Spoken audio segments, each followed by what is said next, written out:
Kamaka. I clipped my toe. I knew that I was going to be barefoot today, and I clipped my toenails just for you today. Oh, thank you. So, did you clip your... I don't think so. It looks nice. Oh, I don't know. That's good. I think they just grow slowly. We're in our apartment. It's called P-Day. It's like your rest day, where you just kind of do your laundry. You go shopping for groceries and stuff like that. And it was reverse Uno card. The Jehovah's Witness were knocking on our door. We're like, well.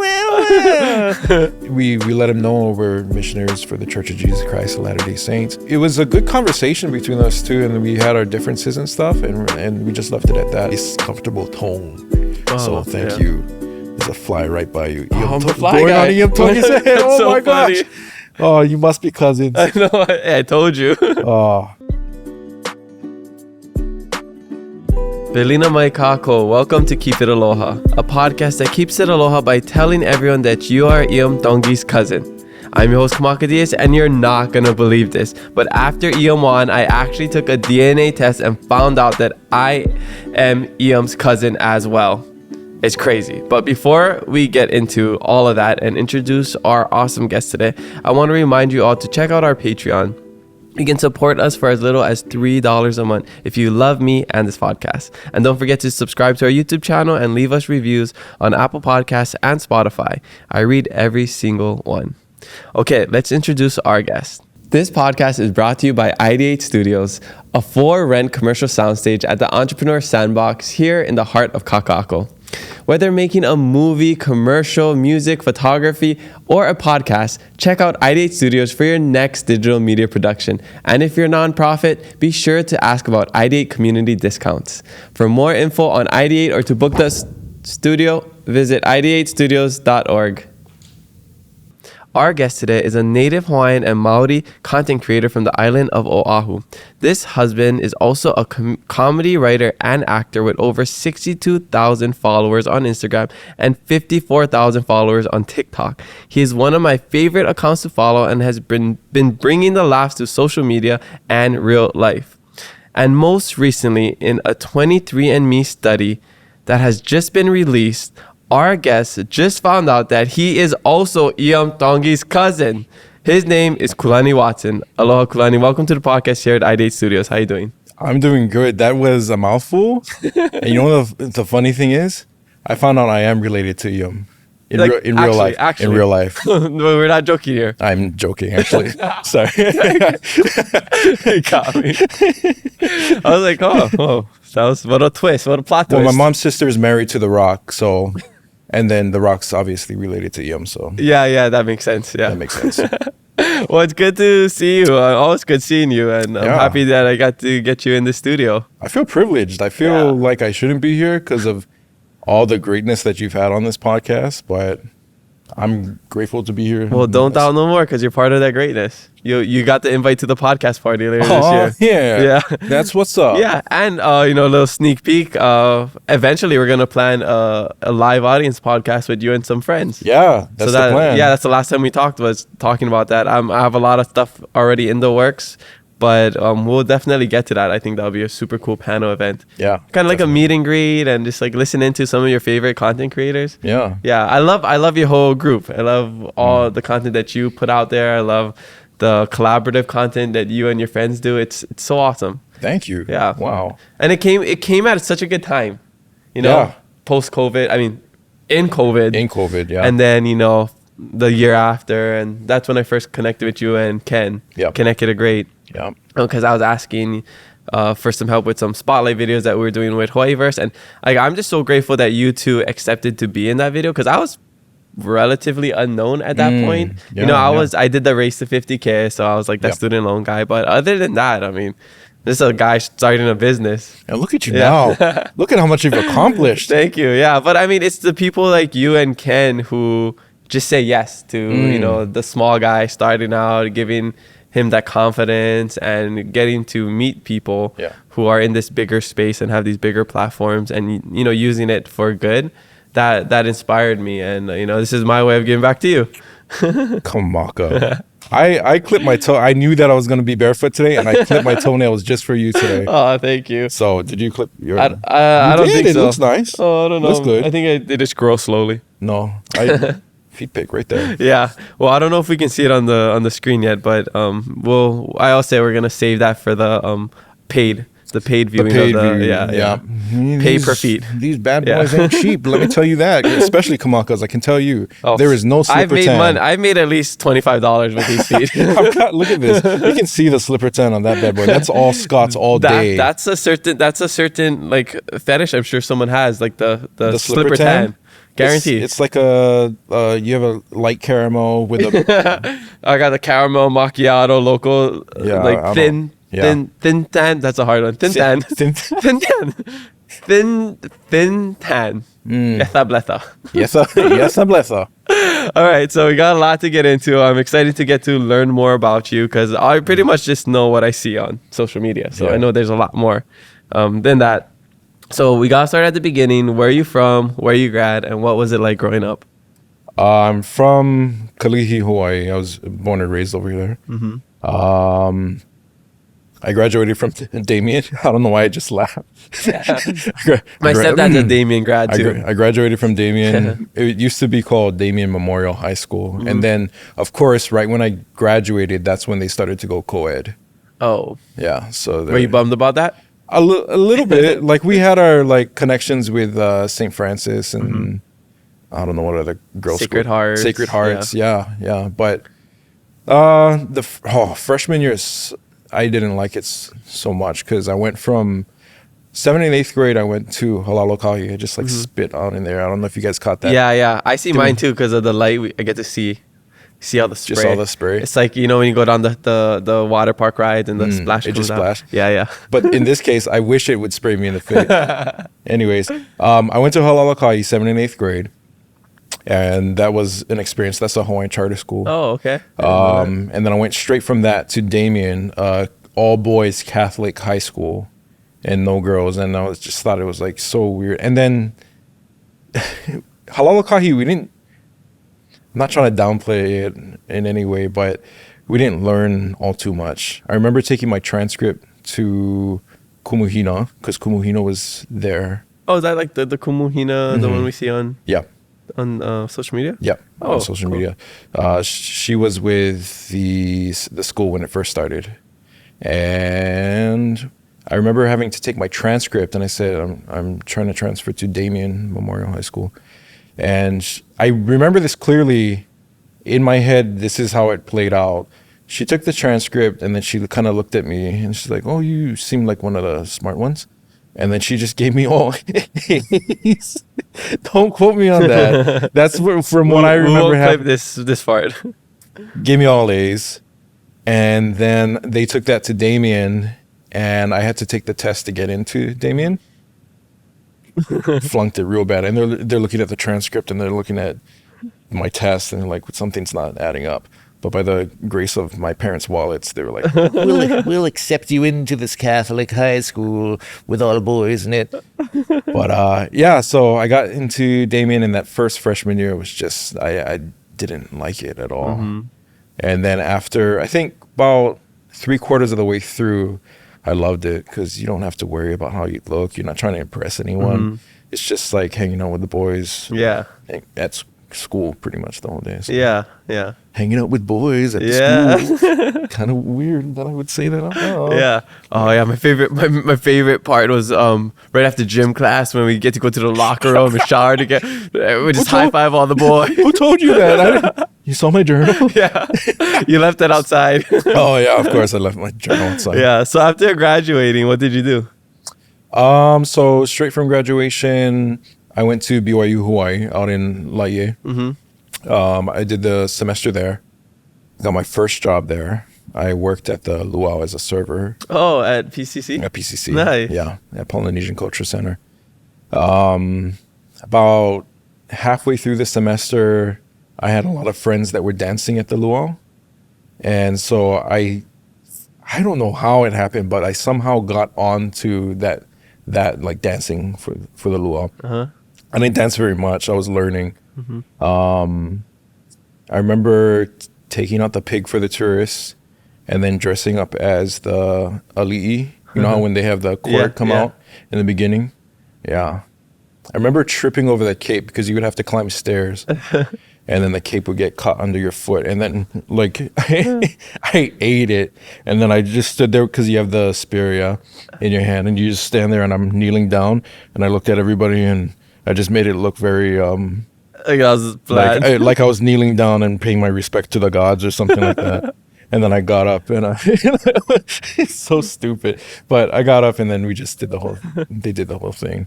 Nice. Yeah, Wait, so are you Mormon? I am. Yeah, But you went to Catholic school yeah, I did. just because there wasn't like I lived I born and raised in Kalihi. I lived right next to my elementary school, Kapalama Elementary School. Yeah. Right across from what's the Walgreens now. Okay. It used to be Camp Bowling Alley, Oh, nice. and yeah, it was just close to home. My parents didn't want me to go to Farrington because of like experiences my sisters had. Yeah. Yeah, and so Damien it was. Yeah, Yeah. I couldn't get into Kamehameha. Oh, they're lost. Yeah. Yeah, it's definitely their loss. Yeah. I'm fine. I'm fine. No, I look back at it and never mind. I won't talk. There's we a don't certain, talk about yeah, we don't talk about that. They would always call us the lower campus of Kamehameha. So, That's what I hear. Oh. So how long were you at BYU for? so I graduated from there actually. So I went a semester, and then I went on it's called LDS, but Mormon mission for 2 years, and I served in Chicago, Illinois. Oh, no way. So I was up in Chicago. I served in LaPorte, Indiana, which is right on the outskirts of Illinois. South Shore, Chicago, which is like in the very depths, like of Chirac, which I found out is like where I was living inside Chicago was like 2 blocks away from where Kanye West lived. Nice. So did you find out that he was your cousin? Yeah. So through another 23andMe DNA test, I found out that through Kim Kardashian by marriage, I am related to The math Yeezy. checks out. Yep, the math checks out. 2 + 5, Kanye West. So, so what was that like moving to Chicago and living over there? I'm guessing you stayed in Hawaii your whole life before that, huh? Yeah, I had no clue. I thought that location, like states, had just one weather. So, like some people told me it would be cold, like in Chicago, and I was like, okay, so it's gonna be cold all year round. But I got there and it was hot, it was sticky, and then my first experience was getting off the plane, and so you go to the MTC in Utah, and you train over there for like 2 weeks if it's English speaking. So you stay there for 2 weeks and you kind of just brush up and kind of learn like the lesson plans and everything. Excuse me. Oh, good. So you learn the lesson plans for 2 weeks and then they send you out and then you meet up with your mission president, the person that's in charge of the area. And he picked us up and took us into Chicago, like with all the big buildings and everything. Took us to Giordano's. But in order to get to the city from the airport, you have to take a train. It's like super foggy in my mind, but you have to get on the train. And the first thing they did was they handed us a Book of Mormon and some pass-along cards, just the cards with information about the church on it. And they said, go talk to people. This is within probably 30 minutes of getting into Chicago. Wow.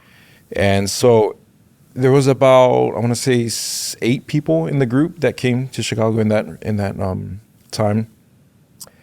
And most of us just like sat there on the train like this, just like not wanting to talk to anyone. Yeah. And I found this one guy. I just went straight up to him and I was just like, oh, how's it? It's like, yeah, have you ever heard of, the Book of Mormon and anything? Man, this guy, of course it would be a preacher. And he just like laid it all on me. This is, coming out of 2 weeks of, and what I knew from the church from growing up. And super stuff. early 20s. Yeah, I was 19 when I left. Wow. Yeah, 19 when I left. And then he just slammed it like boom, like with everything, facts and scriptural evidence and talking about Aramaic and all these other things. And I just remember just like feeling so humbled. And then I just like told him, I was like, I don't know everything, but this is what I do know, you know? And I'm not trying to like one up you, or it's like, and then I think he saw that, and then he leveled with me, and he was like, I didn't mean to, you know, like tear you down or anything. And then we connected on like, we both believe in Jesus Christ, and, you know, this is what life is about, you know, experiences and experiencing that. And I really got to, I think that broke me out of my Hawaii shell. I mean, straight up, you know. And that was the first experience. And then just throughout the 2 years that I was there, there's so many other experiences that I've had that have just kind of like broken me out of that whole like, oh, when I grow up, I just like sing ukulele and cruise on the beach with my puka shell necklace, bruh. You know? So. Yeah, that must have been hard for two reasons. So one, you know, it's religion based. So you gotta spread religion around to people, which is super like a daunting task. And it's a polarizing thing. There's so many different religions. And then, you know, you got how people view Mormons, where it's like, oh, I was knocking on doors, sharing whatever. You know, there's like the Book of Mormon, right? Yeah, yeah. Which is really funny. I don't know how, if you've seen it, the Book of No, Mormon. I haven't. Oh. Yeah. Is there a reason why?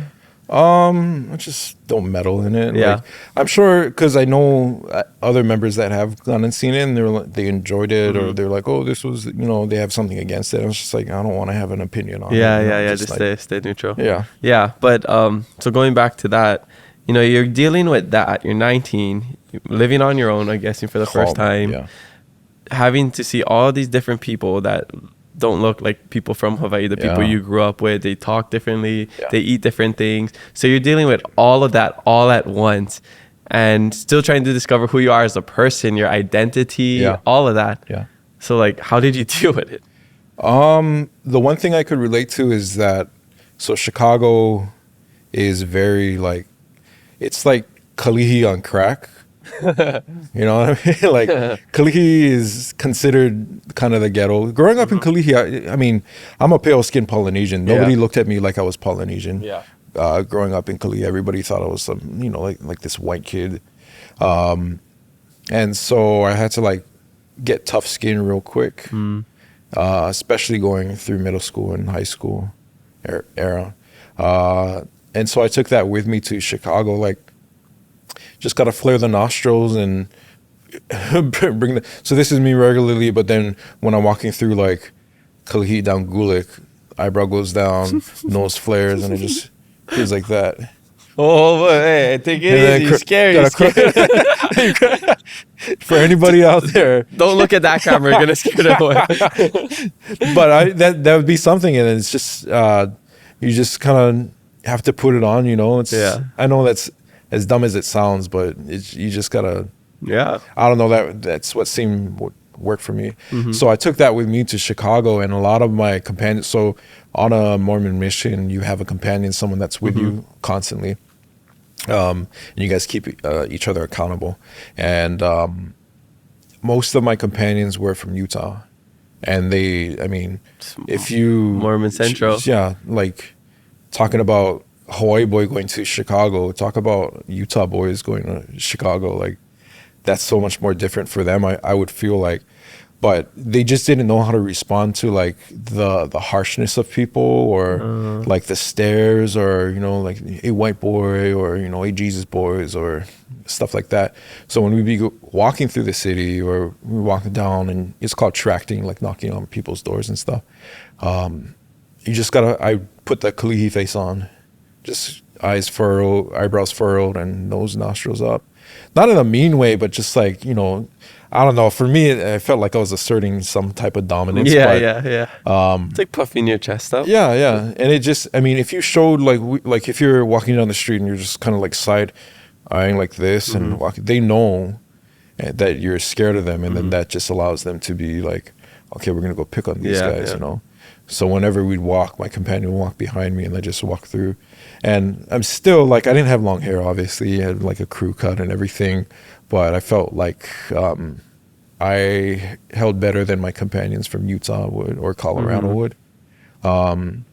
Because of your upbringing. Because of my upbringing in Kalihi, Nice. Yeah. So what was your biggest takeaway from that mission? Not everybody is going to have the same opinions or views as you do. That this is for the church. The church is the same everywhere. Like, we all have different lifestyles and stuff, but the church is really like what brings us together. Like, you can go anywhere in the world and you just be able to connect on that foundation. Yeah. So that's something. But most importantly is it's like nobody's gonna like have the same views as you do. I remember it was reversed. We were in our apartment. It's called P Day. It's like your rest day, where you just kind of do your laundry. You go shopping for groceries and stuff like that. And it was reverse Uno card. The Jehovah's Witness were knocking on our door. You're like, well. But I remember that happened, and we let him know we're missionaries for the Church of Jesus Christ of Latter-day Saints. And he was like, it was a good conversation between us two, and we had our differences and stuff, and we just left it at that. And so we were getting ready to head out to go to the market, and they were talking to someone across at the apartments across the street, and we saw them. We waved our hands, and then he just went off on us. There were two of them, and I don't know if he was like trying to showboat in front of the person they were talking to. But he started, those are Mormons, and then there's words that I probably won't say, but he just kept going off on us. And I was like, we just had a really cool conversation. And that kind of clicked for me. It was like, okay, people like in front of you will say things like that will kind of be level, but I don't know what his situation was, but there was a lot of situations like that. Yeah. Dang, that's crazy. I remember sitting next to a Jehovah's Witness, some Jehovah's Witness people when I was tabling, because I work part-time as a Peace Corps recruiter at UH, so we do some tabling, and I was sitting next to him. So I honestly knew nothing about Jehovah's Witness, what it is. Yeah. So I was just curious, asking them questions and all this stuff. I did learn that their website is translated into like 100-something different languages, which is super cool.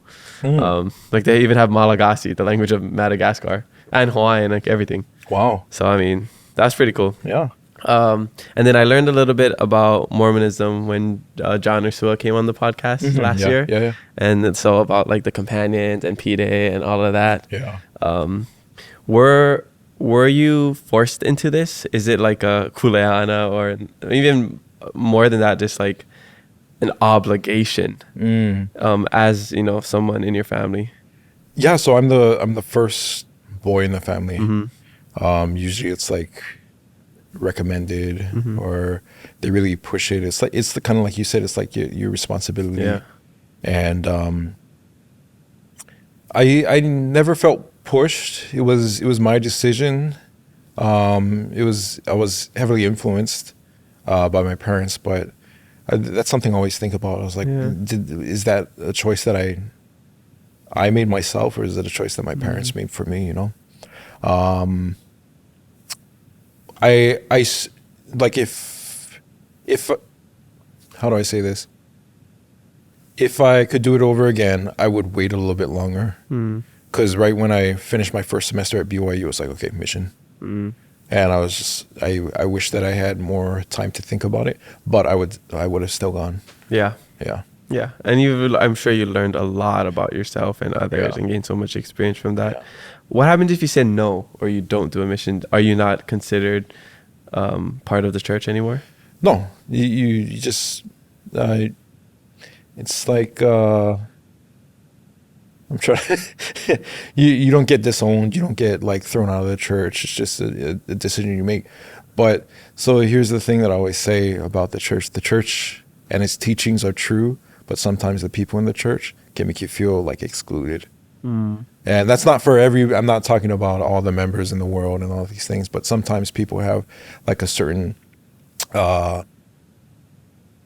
opinion. Like, if you didn't go on your mission, what did he do? What did this person do? Did he do this? Did he do that? Remember that girl he was dating? Oh, I wonder if they did it, you know? And then just word gets, like, you know, small community talk. So you take that small community and then you take it into an even smaller community of members, you know?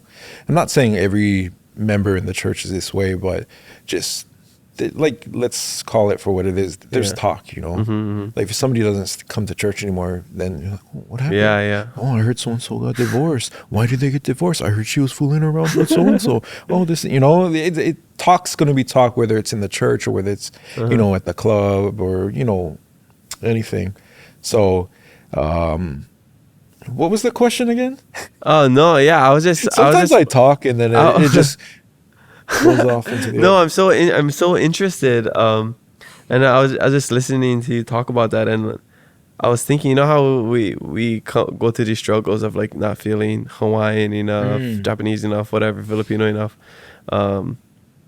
There sounds like not being Mormon enough is like is a real thing too. Like or having different levels of like, oh, I did this mission, but mine was better. I impacted more people, or and that's so when you get back from the mission, that seems to be like the thing, you know. So you get back fairly around the same time as many others. You go to college, and then it becomes this thing. It's like, oh, where do you serve? And then it's almost like a dating tool. Like you have to say it in front of all the girls. It's like, oh, nice. And like people who served in New Zealand, they come, or Australia, and they come back and then, oh, bro, I served in New Zealand, bro. And it's like, you're from Colorado. Why are you talking like that, my guy? But like all the girls are like, I love your accent. His name's Jacob Smith. Yeah, exactly. Yeah. So My name's Jacob Smith. yeah, exactly. It's just, You're from Colorado.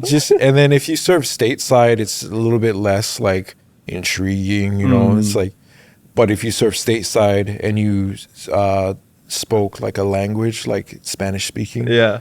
and it's like, oh, I served in Chicago, and I'm like, oh, cool, but I served Spanish speaking. They're like, oh, can you speak Spanish? ¿Qué pasó? Yeah, exactly. It's like, hamburguesa, papas fritas. I can do it too, my guy. Like, it was such a weird thing, because it seemed like you were trying to like one up each other with your either your where you served or your mission stories or things like that. So it was always like a kind of a turn off, because I was like, I just served in Chicago, English speaking, you know. But it was such an amazing experience. So it always made me feel like, oh, you didn't have as good a mission as I did. Or it becomes about like, how many people did you baptize on your mission? And it's just like, I just baptized like 2 people, and they're like, oh, bro, in New Zealand, bro. It's like, stop talking like that. You're from Colorado. You're from New Jersey, my guy. Like, it's such a weird culture, because, like, again, going back to it, like, I believe that the church and the principles that the church teaches are true, but sometimes the people in it can be like a little off. Yeah. Which deters people away from the church, you know. Yeah. And I feel like that goes for every church, you know. Yeah, definitely. And so I have one more question on this topic, and then we'll move on. But making me feel uncomfortable. Come on. I know, I'm grilling you on religion. The fourth article of faith. What did John say in 3:16? Oh man. So with this, you know, religion is such an interesting topic, and a lot of people don't like to talk about it, but I love learning about it, just because, you know, there's so many out there, and like, how do you know which is the correct one? Yeah, you know, because I grew up Christian. You know, there's Catholicism, there's Buddhism, there's Mormonism, like all these things. And you say you talk to people and you hear that there are differences of opinions, but there's still similarities within all of them. Yeah. And I mean, even if you look at something like manifestation, that's basically prayer. Yeah. Right? And thinking, so how people say like, oh yeah, I just spoke to the universe and asked that it would guide me through this journey and get me a new job, and I got a new job because I manifested it. You know, same thing as like, I prayed to God, asked for a job, and I got the job. Thank you, Jesus. You know, it's similar. Yeah. So do you think one chooses religion based on their own like choice, or it's really has to do with your upbringings? Because like, say you're Mormon right now, but then you go to some sort of college and you learn about Buddhism or Taoism, whatever, and you get super into that. And then how do you decide what is the true religion, you know? Man. And there's stuff that you don't have to have an answer. I'm just spitballing right there. Drunken pole. I mean, just got. Yeah. No, not drunken pole. For me, so I feel like prayer is the one concrete thing that every religion has, whether it's just talking to the universe, or if it's kneeling down and praying, or if it's like, you know, reciting words from the Bible. But my dad, so he would be considered second generation, like LDS. His family had gotten baptized, but they weren't active. And my dad wasn't active either. My dad, around the time of like 17 or 18, started questioning everything. And then he, for himself, went and found the answer. So this isn't something that he was born into it, but it was never like a thing for him. So when he started looking for answers, like he went and found them. For me, I would say it was a little harder because I was born into it, and it's just like this is all you knew. This is all, yeah, exactly. Yeah. This is it. You know, and this is the church that you're going to be with. So it's the same with like, so in the church, it talks about like, we teach like staying away from hard drinks like alcohol and coffee and tea and stuff like that. I don't know where I was going with that. Again, the thought just went away. But where was I going with that? Just the like, if you're kind of like, how do you make your own choice out of all this? Yeah. Oh, exactly. Okay. So that's where I was going with that. So drinking alcohol, I don't drink alcohol. I don't smoke or anything like that. I have had a lot of opportunities to do those things. And what it's come down to is like, it's become a choice, and rather than like, oh, my church says not to, so I don't. Whereas it's like, I just choose not to. I choose not to. It's not because the church is telling me anything. So those are the guiding principles, but at the end of the day, you chose not to do it for your own personal decisions. It's like, I don't drink and I don't smoke, and that's it's not because I'm Mormon. It's just because, you know, I just have my own personal choices. Brother Watson. You got it right here. No, okay. There's no going back now. It's my plan all along. No. I'm playing. I'm gonna show up to the next episode with the like shirt and tie, have a little tag, nifty little tag over there.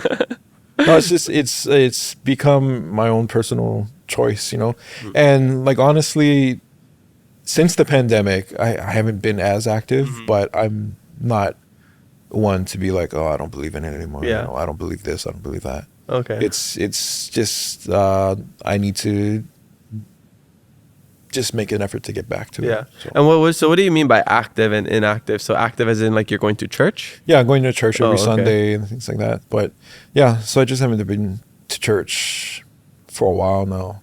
But that's not to say that I'm not a member. Yeah, for sure. Yeah. Like you don't need to go to church all the time to be considered a Christian or whatever. You know? And that's another thing too. Like worldview, just like I'm not trying to convert anyone. You know, and when I meet people, I'm just like, if you're a good person, I could care less what you do, and I don't care if you drink or smoke or anything like that. If you're a good person to the core, like. Just kill it. Like if you have faith, and you have faith. If you are a bad person, get away from me. Yeah. You know? I mean, to wrap it all up, you know, religion is just something that we look for principles and values. Yeah. You know, and you gravitate towards the ones that you believe in, whether that's, you know, like not drinking or smoking, no sex before marriage, or like any of those things. Like, you know, we all know that murder is a sin, you know, in many religions. So, it is. Oh, you told me not to talk about that on the podcast. I forgot. Oh damn! Did I? Can make some calls. I gotta hire a PR team. Hold on. Went out to go call the cops. Oh man discovers a murder on podcast. Pale Mormon man with beard and man boobs. Remember when I said I baptized two guys? Good thing you asked me to go into that because. All right, so growing up, I'm guessing you were kind of always the funny guy, huh? Yeah, I Yeah. tried to be at least. Yeah.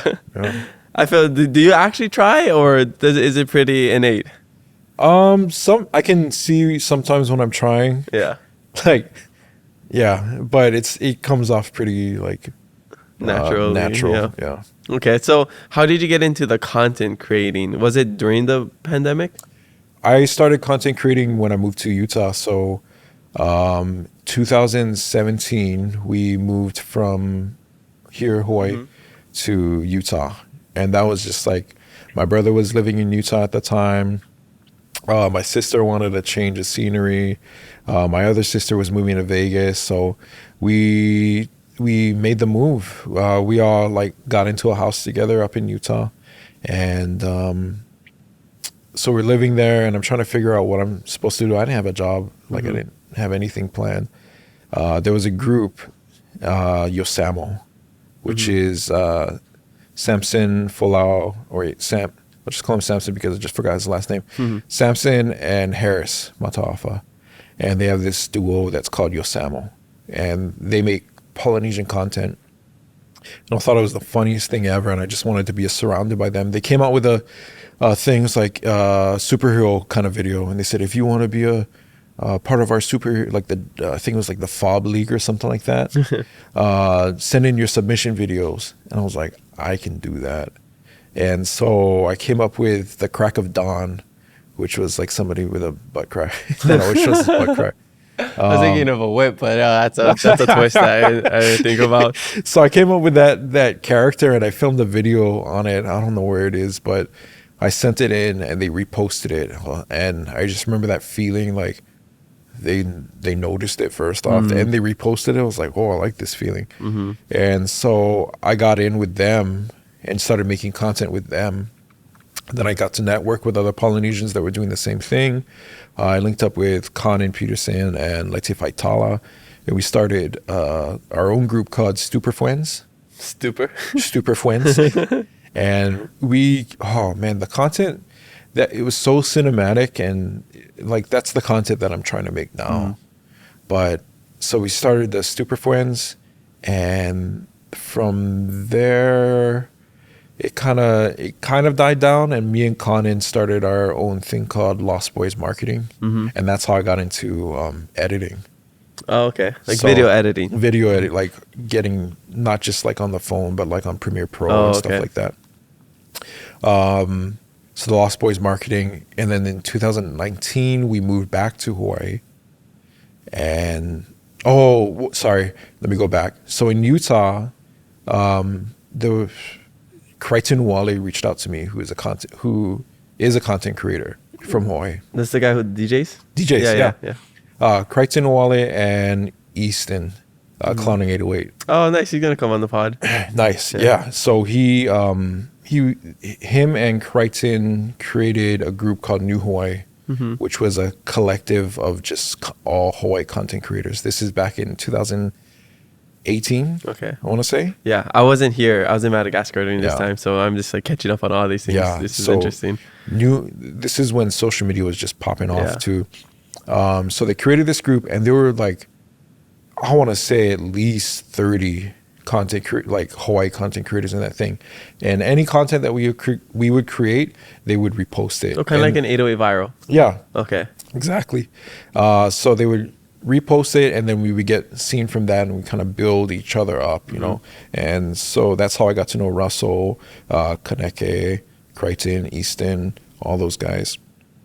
What happened after that? So Utah just wasn't really like fitting us. Like culturally, we didn't feel rooted. Or I'll speak for myself because my wife might have different opinions, but for myself, I just didn't feel culturally rooted. Like there's hella Polynesians out in Utah, and I've made so many good connections with a lot of them, but culturally, I just didn't feel like grounded, you know. So we made the move back to Hawaii in 2019. And then that's when I started making content with Russell, Ken, Bronson Vardy. There's Jimmy.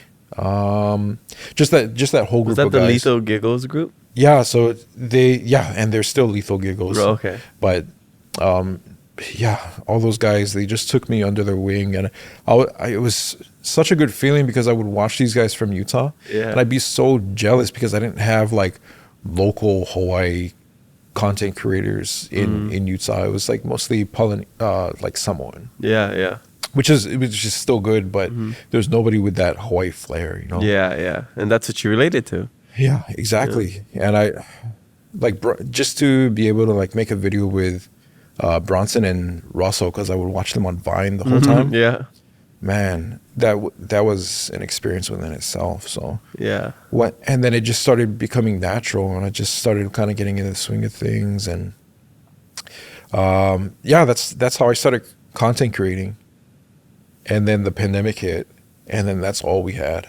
Yeah, was content creating. Yeah, I mean, it opened up so much free time just to do all these things, right? Yeah. And that's, man, we always had this talk because people would reach out to us in the DMs, and they say, "How do you guys do it? How are you guys so funny?" And I'm not trying to like boast or anything. Just like, how are you guys so funny? How do you guys do it? And I was like, all you gotta do is grab your phone, either prop it up somewhere, have an idea like, what do you think is funny?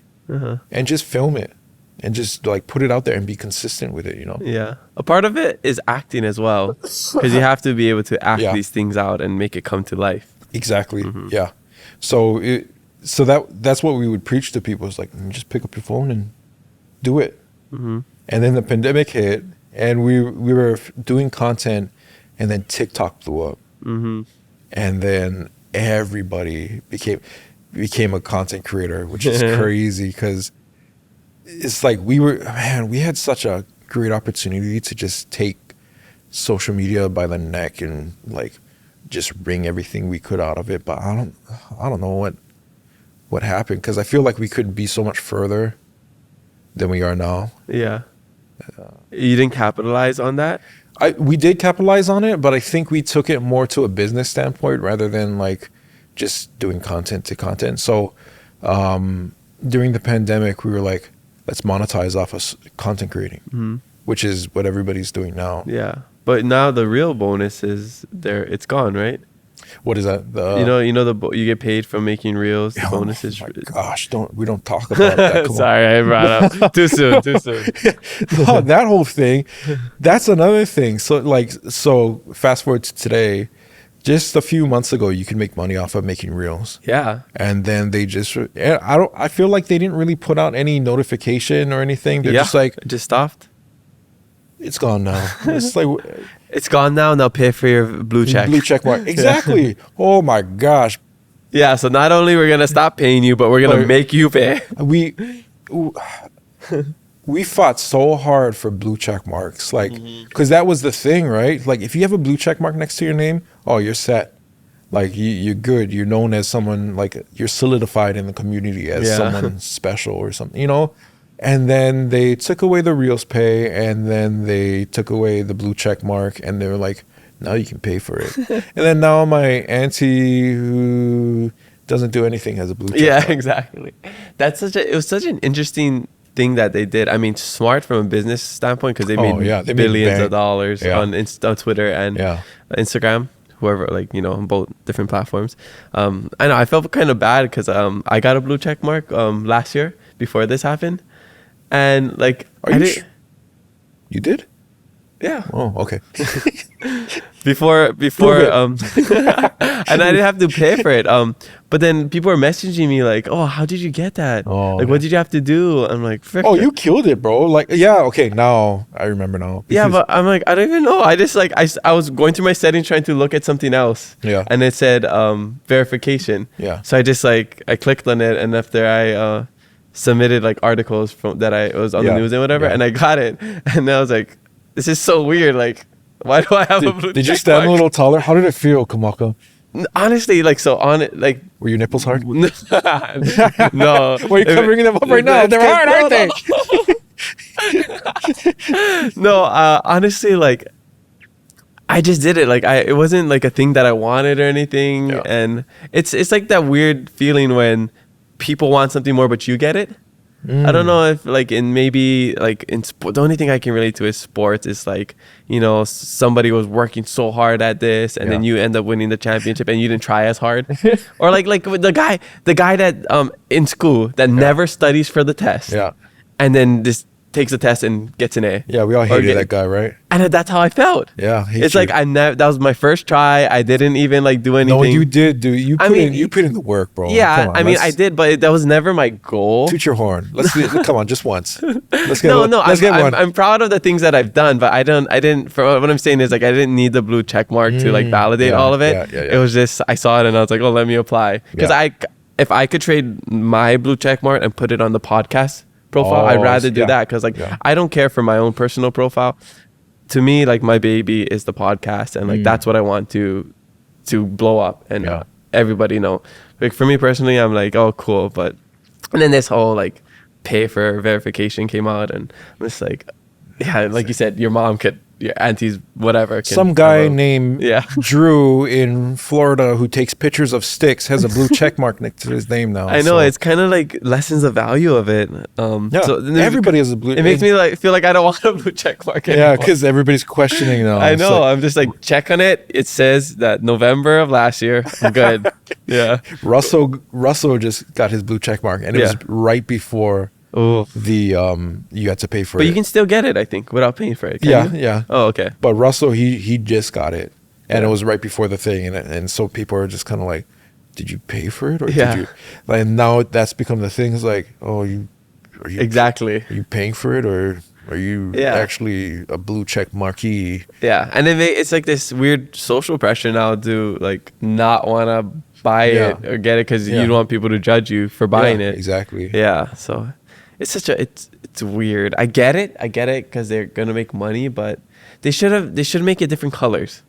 Yeah, like one color means like paid, one means something else. Because so you can weed out the phonies. Yeah, exactly. Yeah, the losers. Yeah. I don't know. It's weird. But so content creating. I love your content. I love. Thank you. Watching like during the year after the pandemic, so 2021 is when I started to reach out to people to collaborate on these Hawaiiverse spotlights. And that's when I started to get to know a lot of people. And for me, it was cool because I was living abroad for 3 years. So I was trying to get back into the scene, see what's going on, see what's cool. You know, I didn't have TikTok and nothing, so I didn't really know what was going on with that. I think Jordan sometimes is always surprised how like unaware I am of certain things that go on, like, with like social media and whatever. But seeing all these people, I only recognize Kaneke because I used to watch Kaneke growing up on YouTube. So I started following him, and then I started to see all the other branches, you know, you, Russell, and then the other groups. And then I think Clown in 808 was around for a while. Alex Farnham, but he wasn't posting anymore. And so all these other people coming up as well. But I feel like your group was like the Hawaii creators. Like, you know, before I feel like there's generations. You know how YouTube has generations? Ryan Higa, Smosh, Kev Jumba, then Just Kidding News or filmed, and then there's like the second generation, then the third generation. Now there's like, you know, however many people. I feel like the Hawaii content creators, it was Passion, How's This Guy, Russell, like Lethal Giggles, all of them. Am I missing anyone? Alex Farnham. I guess he was more YouTube though. Yeah, but he's the god. Like he's the Hawaii. He's the godfather of content creation. Hawaii, I will stand on that rock and preach it to the end of my days. So now I feel like you guys are like the next generation. At least that's how I see it. But I mean, because people have different circles and whatever. Yeah. Because so that's how I see you guys as this next generation of content creators. And I guess like Tumua, but that's his own kind of niche. Yeah, he's got his own subcategory. Subcategory. Right now. And see, now I forgot where I was going. I was just like so stoked on talking about you guys. At what point were you thinking like, oh, this can be my my life. This could I could make a living out of this. Like, this is what I want to do? Or was it always a passion project or just a side hobby? Because when I met you, I told you this on the phone the other day, like, I didn't know that Ken, aka Connected Great, had a normal job. I just thought he was Connected Great with however 1,000 followers he had, you know? I'm like, oh, wow, he doesn't even do this full time. He actually needs to have a real job. Yeah. And that kind of broke down the whole illusion of social media for me. Big time. Like, these are just normal people. Yeah. That I'm eating ice cream with and sharing spoons with at Black Sheep. At Kakako, you know? Kakako, H-Mart. Yeah. Oh, that was a good day too. Yeah. It was always just like for the fun of it. And then like I said, the pandemic hit, and then we started kind of going business minded with it. And then that's kind of where it took a turn to where it was like, oh, we can like monetize off of this. And that's the thing with, so my role throughout, since I returned, it's been sort of like the project manager. So we would always talk, it's like, we should start getting paid for this. Like, we can do this. Like, we see people getting paid for it. And so I would take the reign and I'd be like, okay, let's go. And so I would reach out to businesses and be like, hey, this is what we do. If you're interested, just let us know, and then we can talk about budget, and then it just turned into that. So I would, project manager wise, I'd be reaching out to businesses, emailing them, and then once they said yes, then we'd like have to write 2 or 3 skits for them, or I would write the 2 to 3 skits, and then it would be solidifying everybody's schedules, and then getting everybody to come on the same day at the same time. That's and tough. It's hard, man, and that's another bag of worms. That's just like I love it and then I hate it at the same time, you know, because when you see it happening, you're just like, yes, this is what it's all about. But then when you're just kind of in it, you're just like, I don't want to do this by myself. And I have I have other people to help me, you know, which I should have leaned on, but I just kind of burned myself out. But that's what it just became about, is just like project managing, making sure the skits were all written out, solidifying that, getting the green light from the businesses, portraying that information to the guys in the group. And because there's so many guys in the group, there's probably 8 guys during the pandemic. They like, I wanted to make sure everybody got paid, you know. I didn't want it to just be like, okay, all the guys are in, everybody gets like $50 a pop. It was like, that's not worth, you know? For sure. So I would have to like slim it down to probably 2 to 3 guys within a skit. I couldn't use all 8 to 10 guys in the skit. And then I tried to like revolve, like, okay, you 3 had your time, next, let's go. And then, but that's tough, especially when it become your money and friends. Yeah. So that's another, like, we can talk about that too. But once money got involved, man, it really, that's when content creating just didn't become fun. Yeah. Because money gets involved, people are asking like, why are you using them more than you're using us? And then like, you're the project manager, so it all falls on you, you know. Yeah. And that's another thing, like, bro, so I had a falling out with 2 of the guys, and just recently, like within the past 2 weeks, 3 weeks, we finally mended that bridge. That's good. So, and that's been like 2 years without talking. Wow. Yeah. So it felt really good. We can, if you want to dive into that. It's up to you. Yeah, I'm just here to listen. Yeah. I'm gonna say their names. I'm gonna call them and now. Yeah. No, I mean, if it's all good right now, yeah, it's all good right now, and I'm like, I'm sure I'll just. I think it's good to hear, because, you know, I'm sure a lot of other people go through this or are going through it. So and at least you look at content creators in the mainland too. Like, you see them working with each other, and then you see them not working with each other, and you know there's some backstory there. So especially, and Hawaii is just, that's something that I got to talk to them about, is like, Hawaii is just too damn small to be acting like crabs in a bucket. Where we have to, like, it's always this feeling of seeing someone succeed and being happy for them, but in the back of your head, it's like, when's mine? Yeah, like, why you, not me?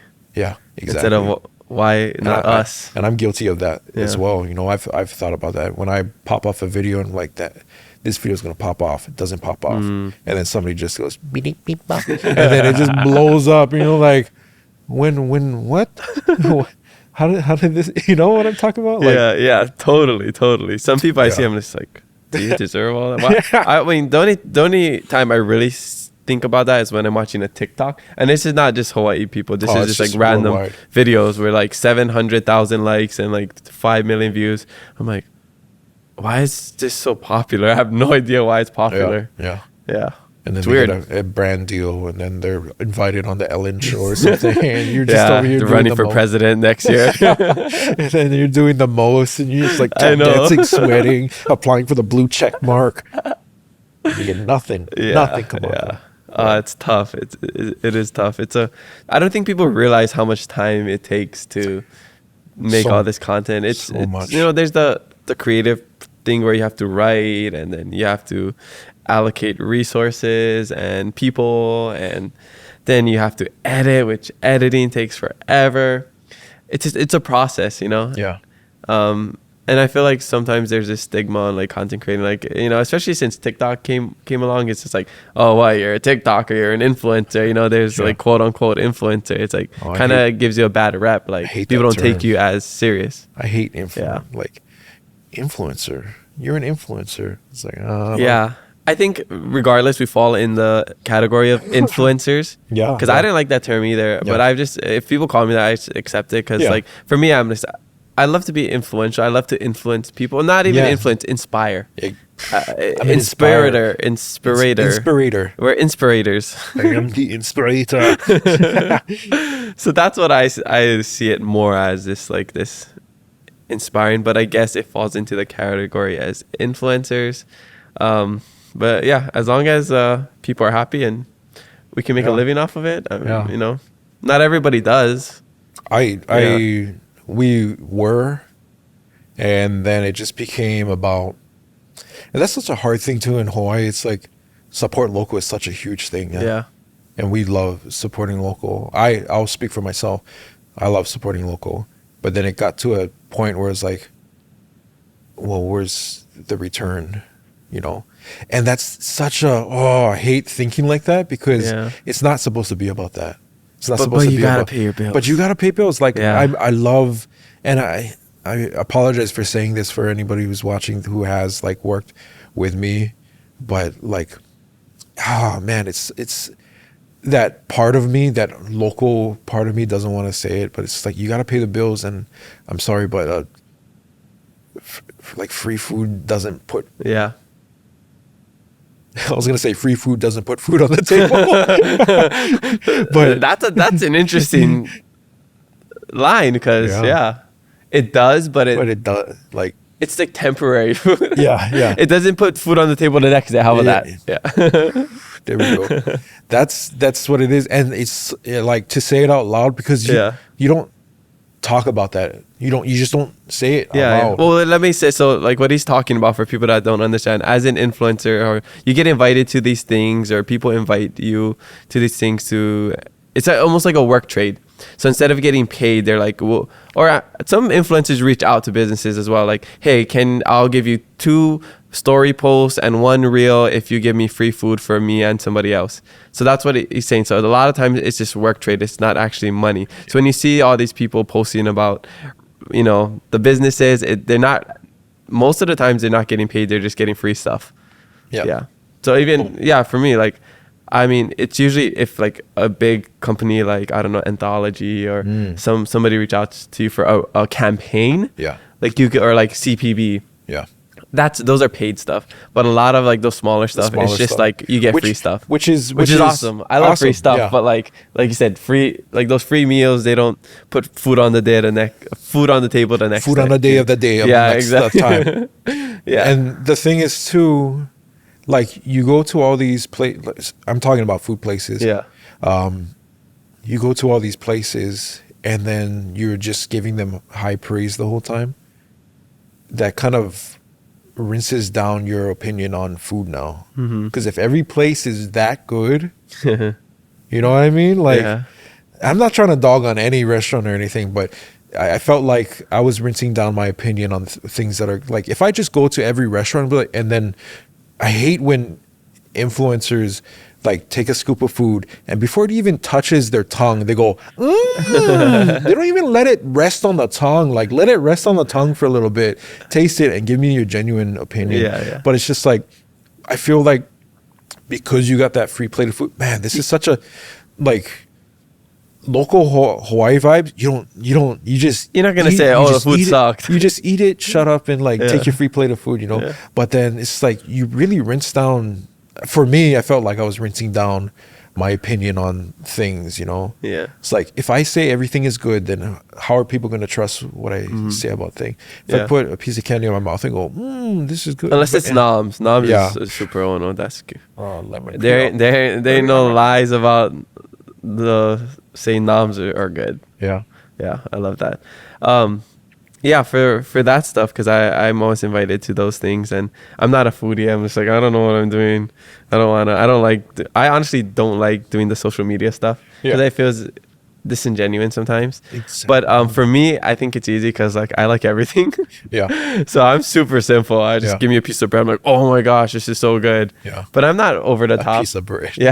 But I'm not over the top. I'm just like, yes, like, yay, this is ono. Like, that's all. What food menu is just handing out a piece of bread? Go to Little Joe's Steakhouse. Oh yeah. There's steaks and everything. I'm like, oh, this bread is good. You can ask Sierra. Like, she would make all kind of different food. She'll roast broccoli, and I'll be like, oh, this broccoli is so mean. She's like, what about the rest of it? So I'm simple almost to a fault. I'm simple as well, but it's just that whole like genuinity. Genuinity. I think that's the word. Genuinity. It's like if you just go around to every place and be like, and it's just like, how can I trust that anymore? And and then people go to this place and they're like, wasn't really, he lied. He lied just for a free plate of food. You know, most of the times I promote something, I mean, I'll say like all the time when I promote something, I actually mean it, especially with food. The ones that aren't paid, I guess nobody knows if it's not paid or not. But like I post about, it's like I'm really just like, this is bomb stuff. But then a lot, I wouldn't go out of my way to do it. Unless I believed in it. So exactly. But it's tough. It's a fine line you gotta walk on. You gotta, exactly. You're stepping on eggshells with that because local style, you don't talk about that. And I'm not talking about any business in particular. I'm just saying, like, in general. For me, I looked in the mirror and I was like, I don't like that. Like, touch the lip and you go, oh, so good. Yes, oh bless her. It's chill. You didn't even eat the food. Like, come on, man. This is the best food I've ever had in my life before I tasted it. The experience it maybe that must have been. But. So how do you get paid now? If like the real bonus is it brand deals? I would assume so. I haven't figured it out yet.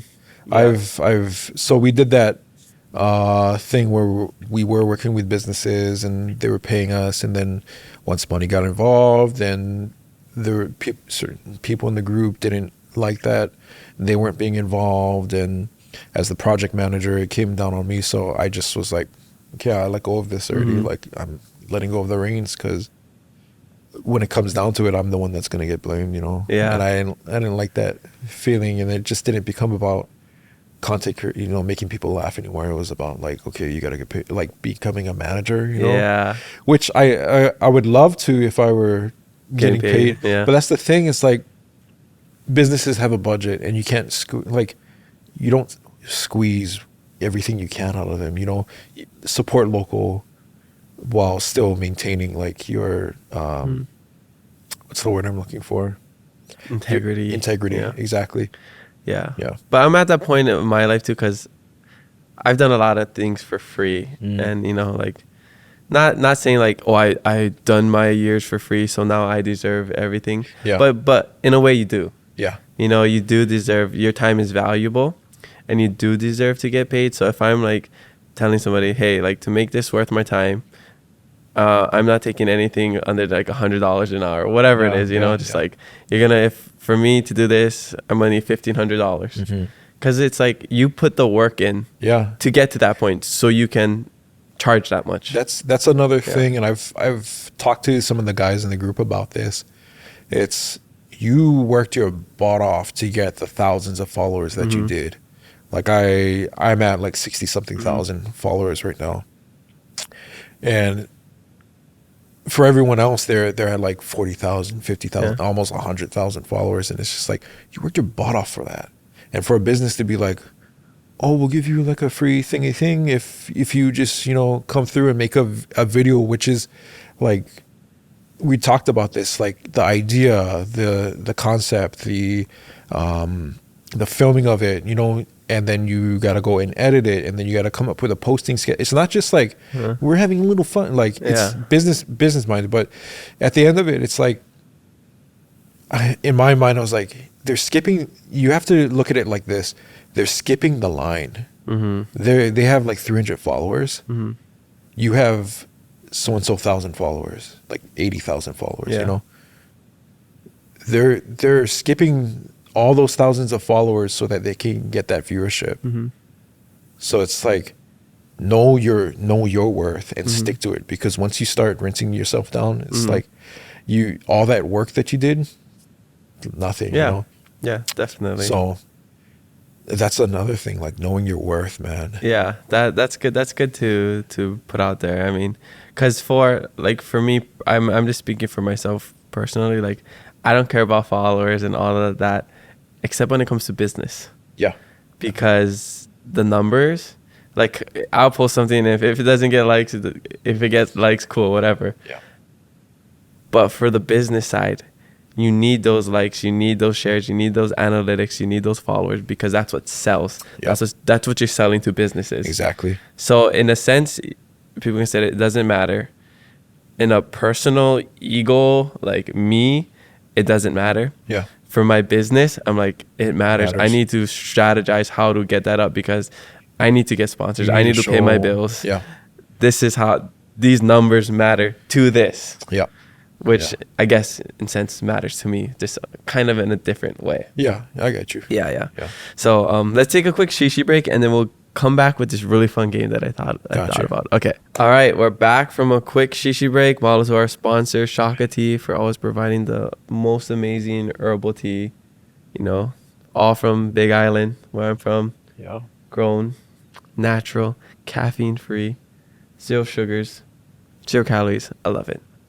Okay, so this new segment that I just made up just for you, and hopefully we do it in future episodes, it's called Local or Local, presented by Shakati. So local, like local, I'm local, or loco, like crazy. Pretty local. Yeah, exactly. Okay, so everyone can listen and play along, and basically you have to tell me if what I'm saying is a local thing to Hawaii, or a local thing, like something crazy that I made up, okay? Okay.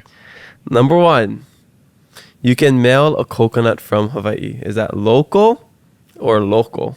That's local. Straight up local. Straight up local? Lushaka kind? It is local. Yes, you can mail a coconut. It usually is around $12 to $20 depending on weight.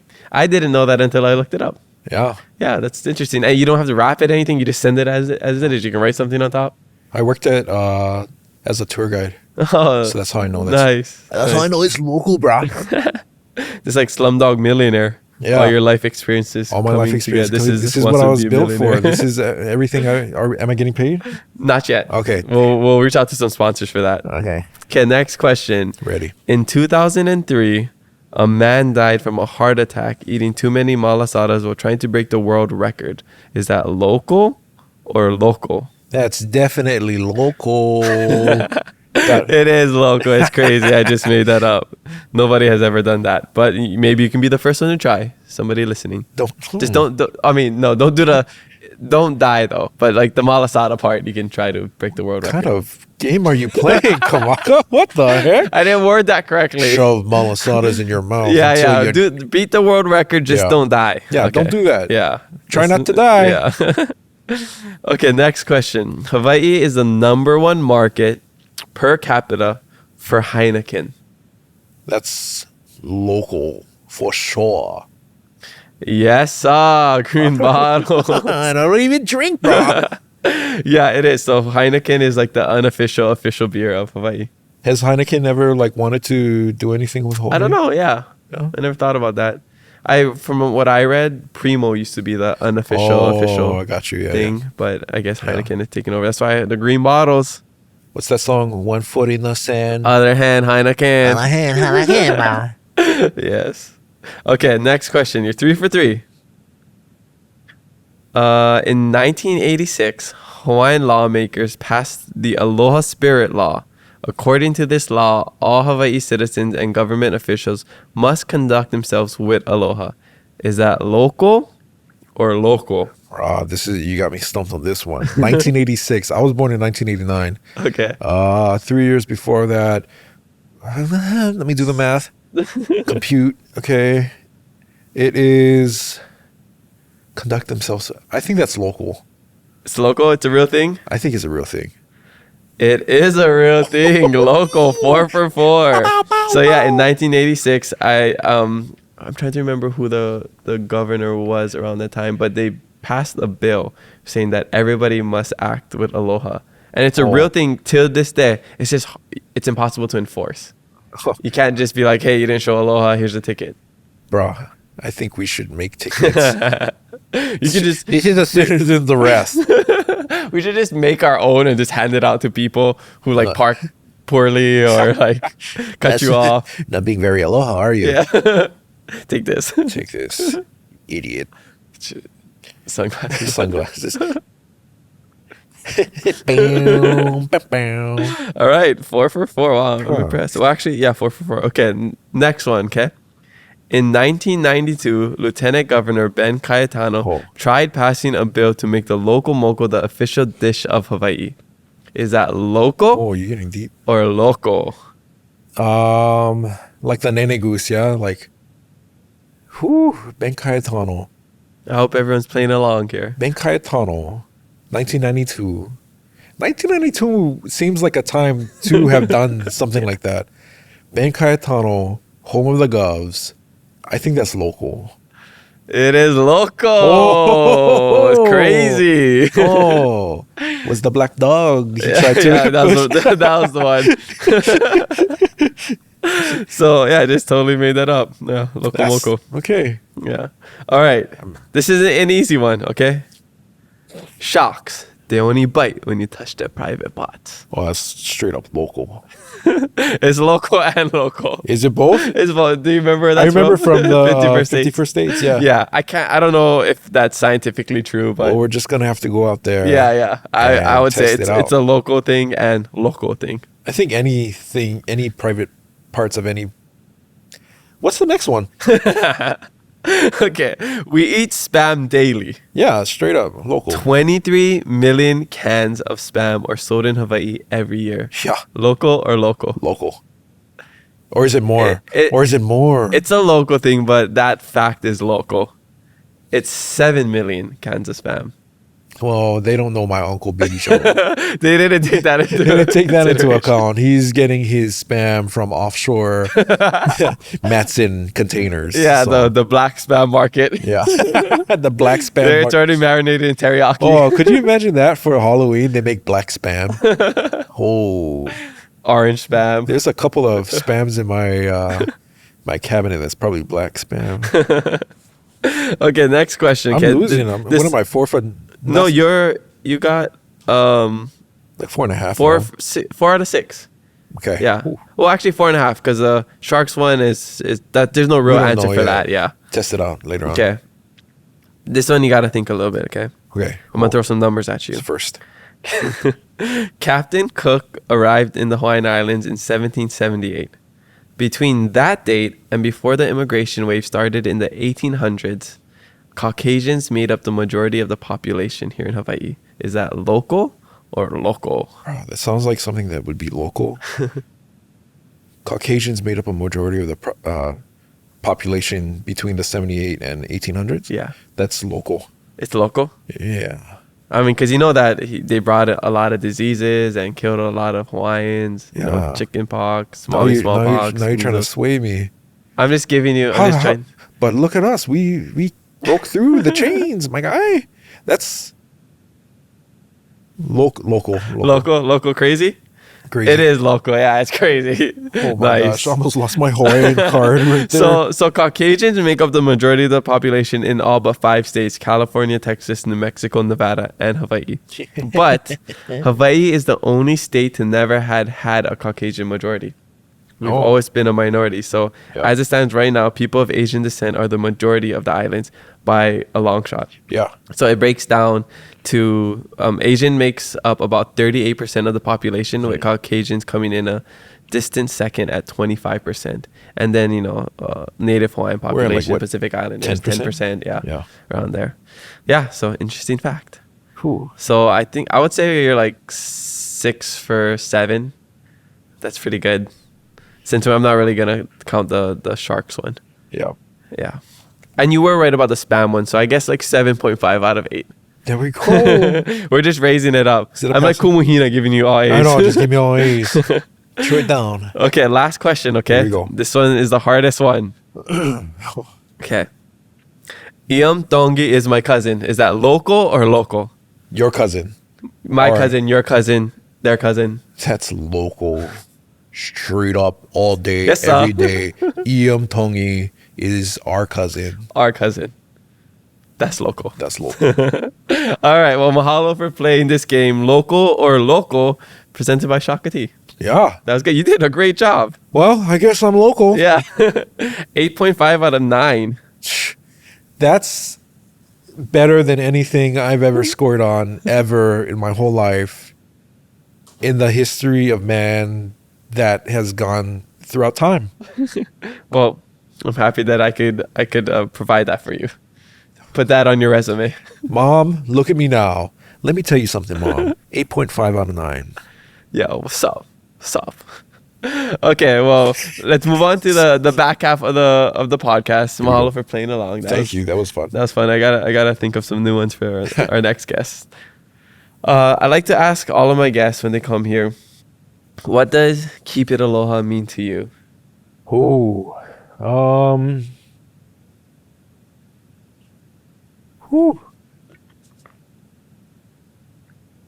How do you keep it aloha? How do you keep it aloha? That's a loaded. I mean, it's such a simple question. Yeah. But it's also a loaded question. Mm-hmm. I always think in the mindset of, in the next 5 minutes, is it gonna matter? Like, this is more so like when somebody cuts you off, or if somebody like doesn't throw the shaka. And then just most of it, keep it aloha is just like dropping a lot of stuff, just like not holding on to things. Man, how do I phrase that even?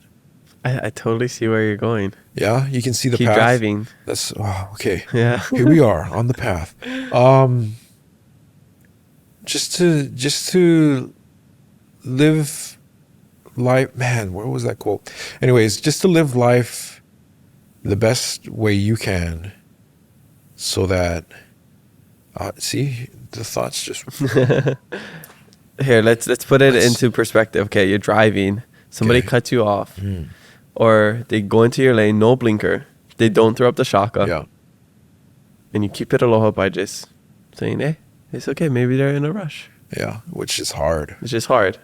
because, yeah, exactly what you said. I was gonna go off on some rant. I totally get that. I'm just like, sometimes I just wanna speed up and go next to them and just stare at them, give them the stink eye. Yeah.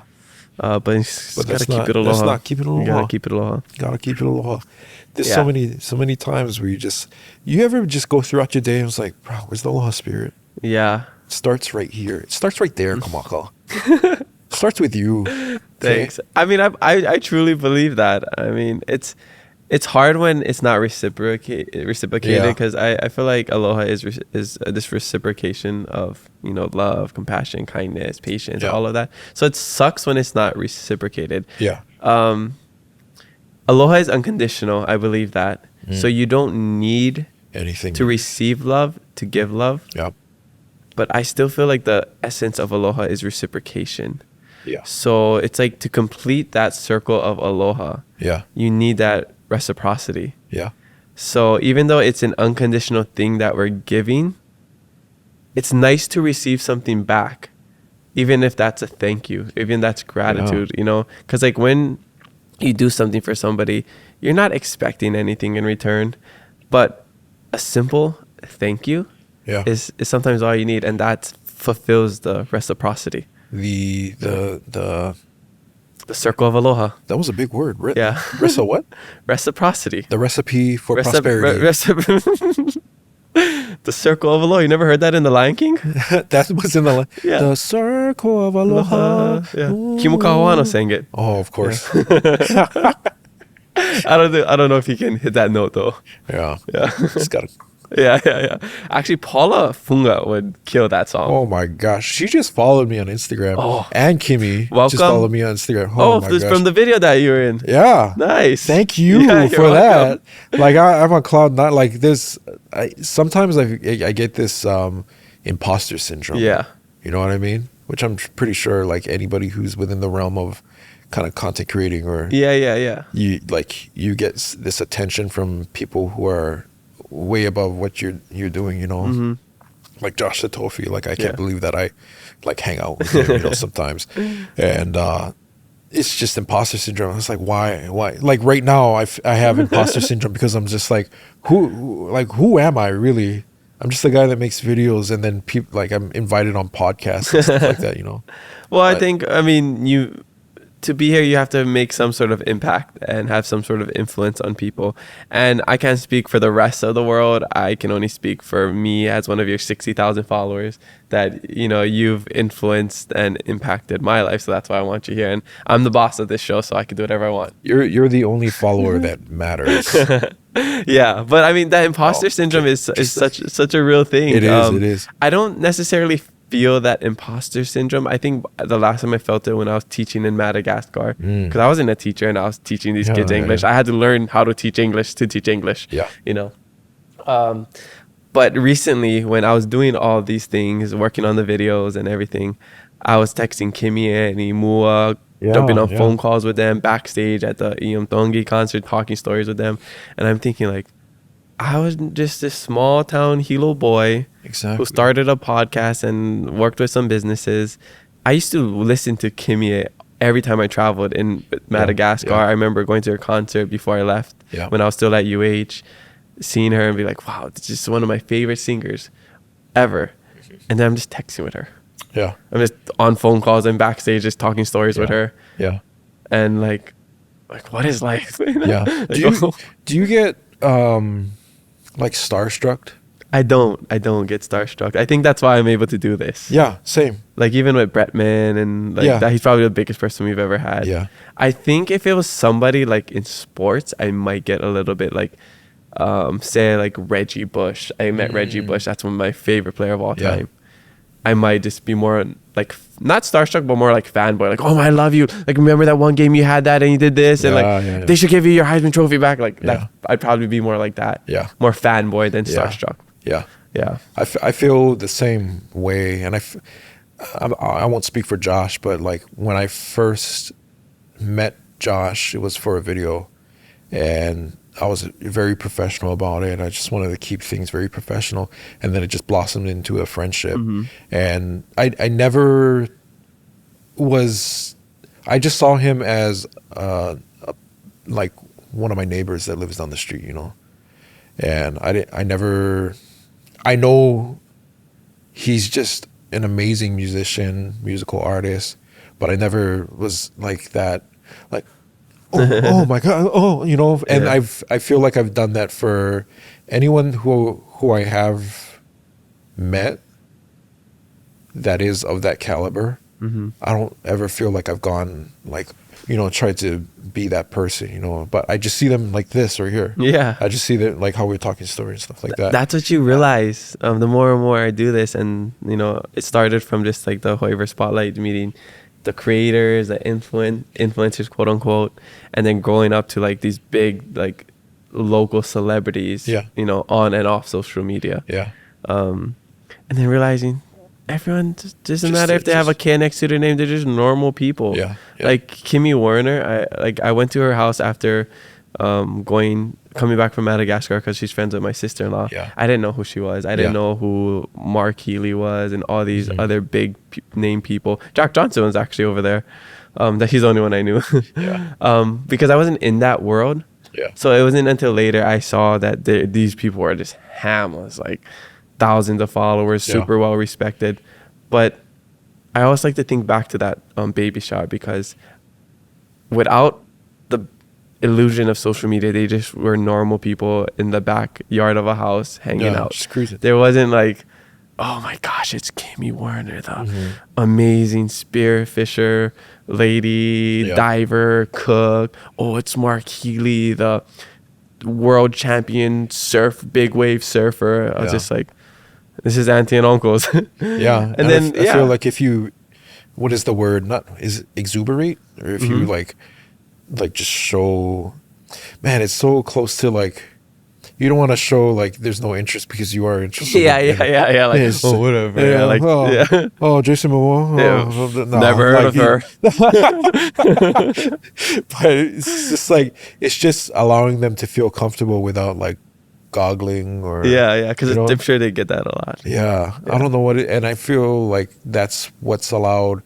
Man, it sounds pretentious, but like for me, I feel like just being level-headed with them, I feel is very inviting definitely to them. So yeah, I haven't met Paula or Kimie or yet. I would love to meet them. Well, at the podcast party if they come. Oh my gosh, yeah, that would be fun. Yeah. There's a lot of people that follow me that I haven't met, like Coppin King. Yet to meet them, and isn't that crazy? You build these friendships online with people, and like you have yet to meet them. Yeah. And they're commenting on my posts. Yeah, exactly, right. And it's just like I live with my parents. I'm a 33-year-old man. I live with my mom and dad downstairs. Yeah. Too much TMI? TMI? No, I love it. I love it. Yeah. Keep it real. Keep it aloha. Yeah. Keep it aloha. Yeah. No, I love that. I mean, isn't it crazy? Like people recognize you in public, or like say, "Hey, I watched your video." It's I always like try to talk story. It's funny because like they'll recognize me and I really want to give them my time because they support, they recognize me. They went out of their way to tell me that they recognize me, but I don't think they ever thought that I would just like talk story with them, you know? Yeah, exactly. Because they'll be like, "Oh, you're that guy from Instagram, come say hi, guy," and I was like, "Oh yeah, thank you. What are you guys up to? You just cruising today?" And they're like, "I'm gonna go eat over there." I was like, "Oh, you ate at that place before," and then it just turns into like they want to get out of that situation real quick.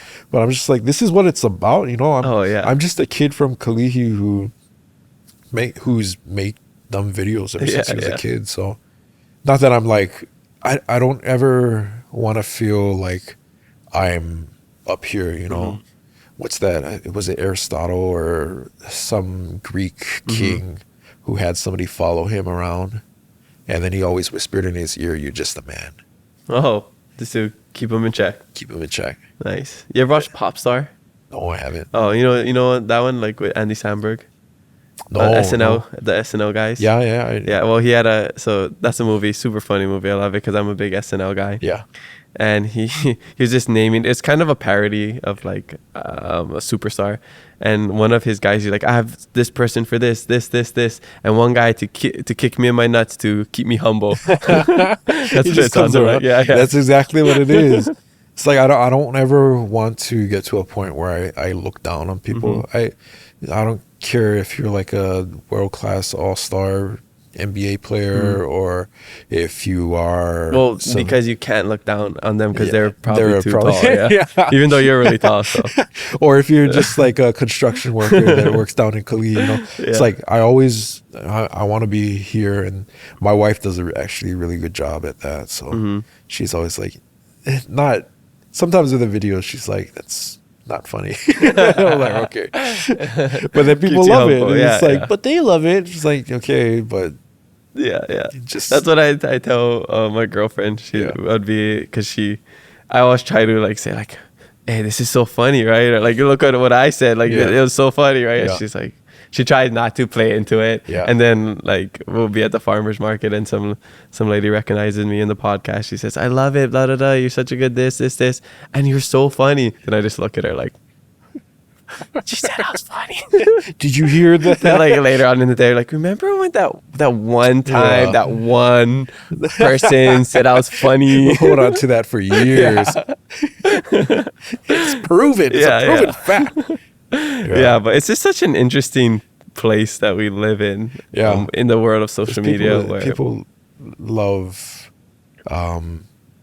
content creators. Yeah. And I love when what's funny too is like people who take pictures of you. Yeah. While you're out, and I was telling her like, why do they want to take a picture of me? Yeah.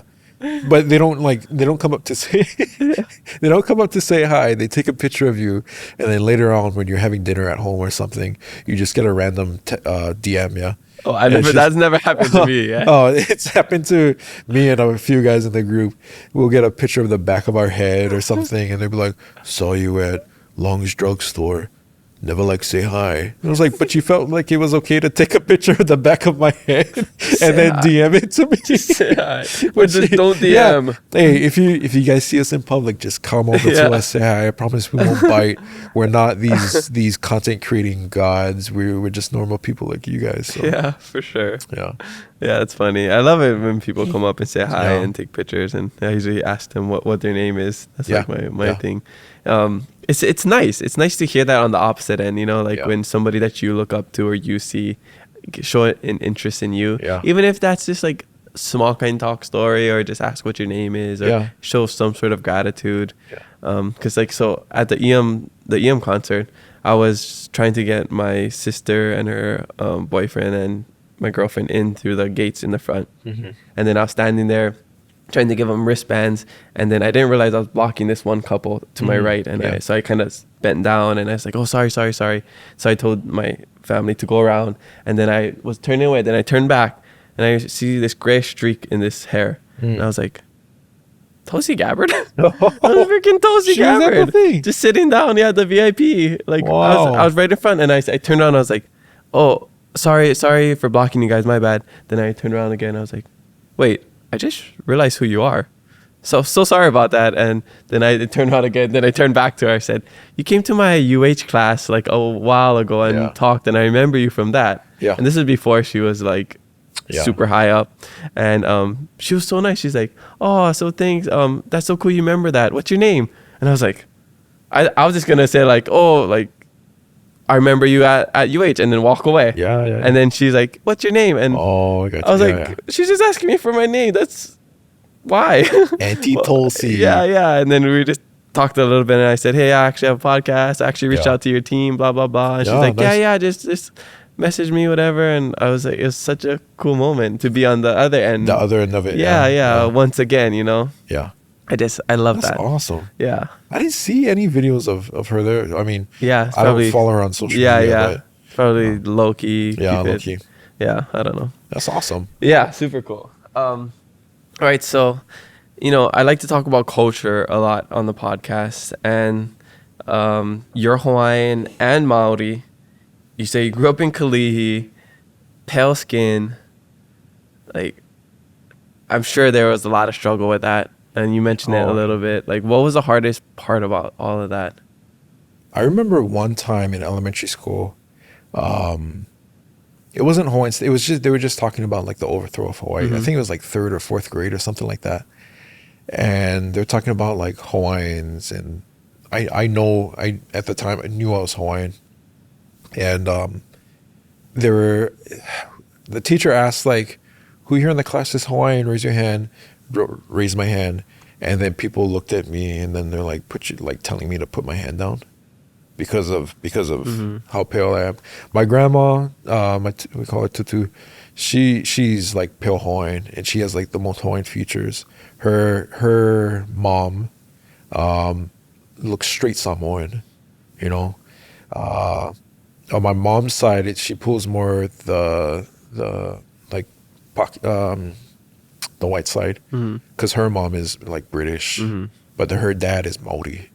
Yeah, so But I remember in elementary school just being told to put my hand down when I was asked if I was Hawaiian, or like when the class was asked if I was Hawaiian, and that was the first taste. I was like, oh, what was that all about? Yeah. You Like, know? am I not Hawaiian? Am I not Hawaiian? You know? Yeah. And that's always stuck. Like to this day, it always sticks with me, especially up until now. Like with auditions and stuff, Lilo and Stitch, bro.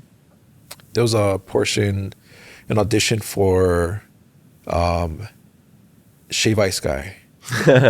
Oh yeah, And- didn't you post something about that? Yeah, it was like a Like a April joke? Fool's Yeah, kind of thing. That was funny. And I remember my good friend got the thing, and that's a whole nother story. That was because I really wanted that thing. The whole thing was just reaction based, like you eating shave ice, and then the shave ice, and then like Lilo and Stitch Stitch comes out of a portal, and then you just like react to it, you know, which has been my content for like the past probably year. Is just reactive. I don't say anything in the videos. For the past year, I haven't said anything in the videos. It's just been reaction. And so I was like, I've been practicing for this for the longest time, you know.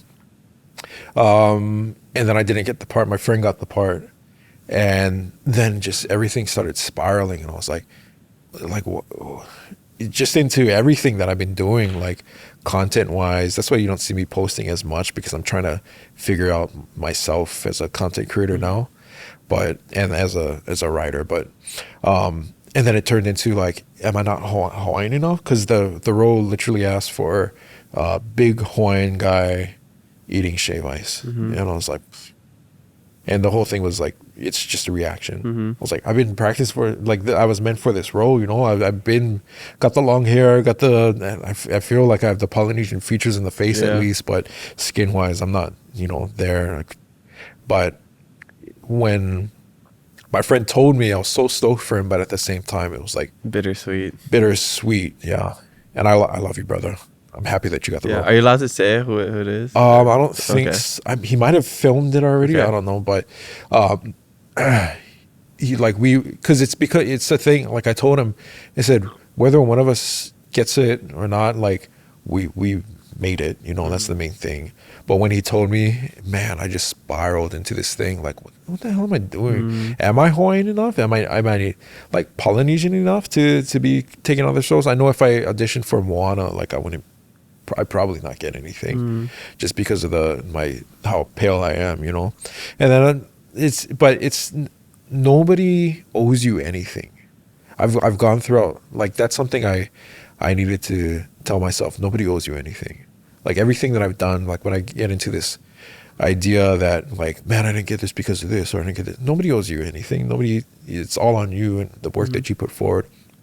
So I went into this like spiral of just like, am I Hawaiian enough? Am I like, what am I doing with content? You know, I just do these stupid videos. What's the point of it? I like literally spiraling down. Like I was listening to, what is it? One Heart, that band that everybody's playing now. It's like very, whimsical and like, just hits at your heart, you know? I was writing that day, and then my friend told me he got the part, and I was so happy for him. And then it just hit, and then I was oh man, sobbing, and that's the first time, because I really wanted that role, you know. I get auditions from my from, what do you call it? It's like the talent agency. Okay. Yeah, I get auditions from the talent agency, and it's always like commercials, and then every once in a while there's a big movie. But then everybody's jumping in on it, you know, and that's perfectly fine because, like I said, when one person makes it, we've all made it. But then I just like, that was one I really wanted. Like you felt like that was your break. That was gonna be, because I was thinking ahead. I was like, you get this. Every shave ice place on the island is gonna want you to come through, and then I'm thinking like, you're set, you know. At least on shave ice. Shave ice for life. Shave ice for life. You're the shave ice guy. And I was like just spiraling throughout the day, and I hit up my good friend Ioane Goodhue. I met him. Yeah, solid guy. And so solid.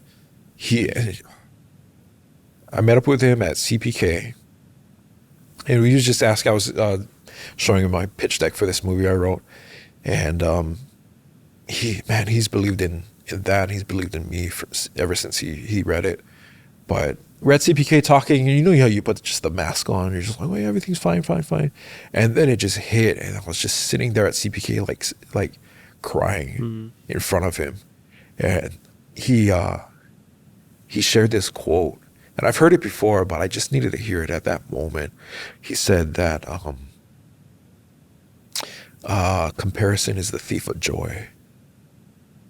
And That's a great quote. Bro, and I just needed to hear that because I was just comparing myself to, man, so-and-so's doing this content-wise, and he's blowing up and this and that. And then I think right when he said that, it just like melted my heart from any ill feelings, you know. And then ever since then, I've been trying to I was Cutlass at that time, and then I just rebranded, and I was like, I'm not Cutlass, I'm Kulani. Like, that's why. Yeah, I noticed the name change. Yeah. I went to tag you and I couldn't find you. But Cutlass is, ever since college, that was the art name that I used to go by. What does it mean? What's the Cutlass is just the Cutlass Oldsmobile. It was the first car that I had from my great uncle. Oh, okay. And then when I was thinking of I was trying to get into tagging and graffiti art and stuff, I was like, man, I can't go by my name. So, and then the car that I would drive in college was a Cutlass Supreme Oldsmobile. It's a nice tan brown one. But then, just throughout that time, ever since college to now, and then I think at that point I was like, time for next chapter of my life. Yeah. Excuse me. So where do you go from here now? Writing. I've been writing, and that's another thing, because I was writing this whole time, and that's another thing that I spiraled into. I was like, what am I doing? I wrote this movie, a 120-page movie. I'm writing a second movie right now, and I need to do the work in getting it out there. I felt like, man, I have all these followers on Instagram. That has to mean something, you know? And I'm just expecting people to come to me about it, you know? That should be enough, but then it goes back to nobody owes you anything. Yeah. And so right now, after that whole talk with Ioane, rebranding myself, that's been the main focus, is just trying to push out movies, writing movies. Dang, so that's where I am right now. I'll push out content every now and then, but it's not like how it used to be, you know? Yeah. Can you share your movie with us? Or? Yeah, I got 2 feature films. Yeah. They're all spec scripts. And you got your script right over there, right? Yeah, that's the that's the first time I printed it. That's the first thing that Can I grab it? Yeah. Let me go grab it real quick. I have I think it's super cool how you made it. Yeah. Right there, I got it. Go for broke. Here. Yeah, that's the one. You can hold it up to the camera. There you go. Yeah. And then this is it's in memory of Tautua Reed? Tautua Reed, yeah. Oh, that's the kind dad, yeah. Tanoai. Tanoai's nephew. Nephew. Oh, okay. Yeah. Tautua, because the guy. Sorry, I gotta bring this mic towards me. And then I just met Tautua. The Common King manager, right? Yeah. So that's the uncle. So Tautua was married to my wife's cousin. Oh, okay. And then he had passed away, and it was by suicide. Oh, sorry to hear that. And that was such a. I knew him. We weren't the best of friends or anything, but my wife's family has really strong ties with him, and then, just, man, I think one day I was just. That's another thing, man. Just found out yesterday, another one of my friends over in Utah passed away. I don't know what it's from, but I think. Sorry. I won't speak on that, but for Tautua, man, it's such a loving father. And I was at a point where I was not wanting to write this at all. Like I just kept hitting walls, and I don't know, one day it just like hit me, like after he had passed, and I'm not trying to use his death as like, oh, this is because of, you know, as a, it just came all together for me, and I just really wanted to push that out, because man, he was such a good father, like a good dad to his children. And that's what the story is about, is truly, like, underneath it all, it's a sports comedy, but underneath it all, it's about a story about father and his child, and his son. Yeah. So I can see it kind of like a, you watch Ted Lasso?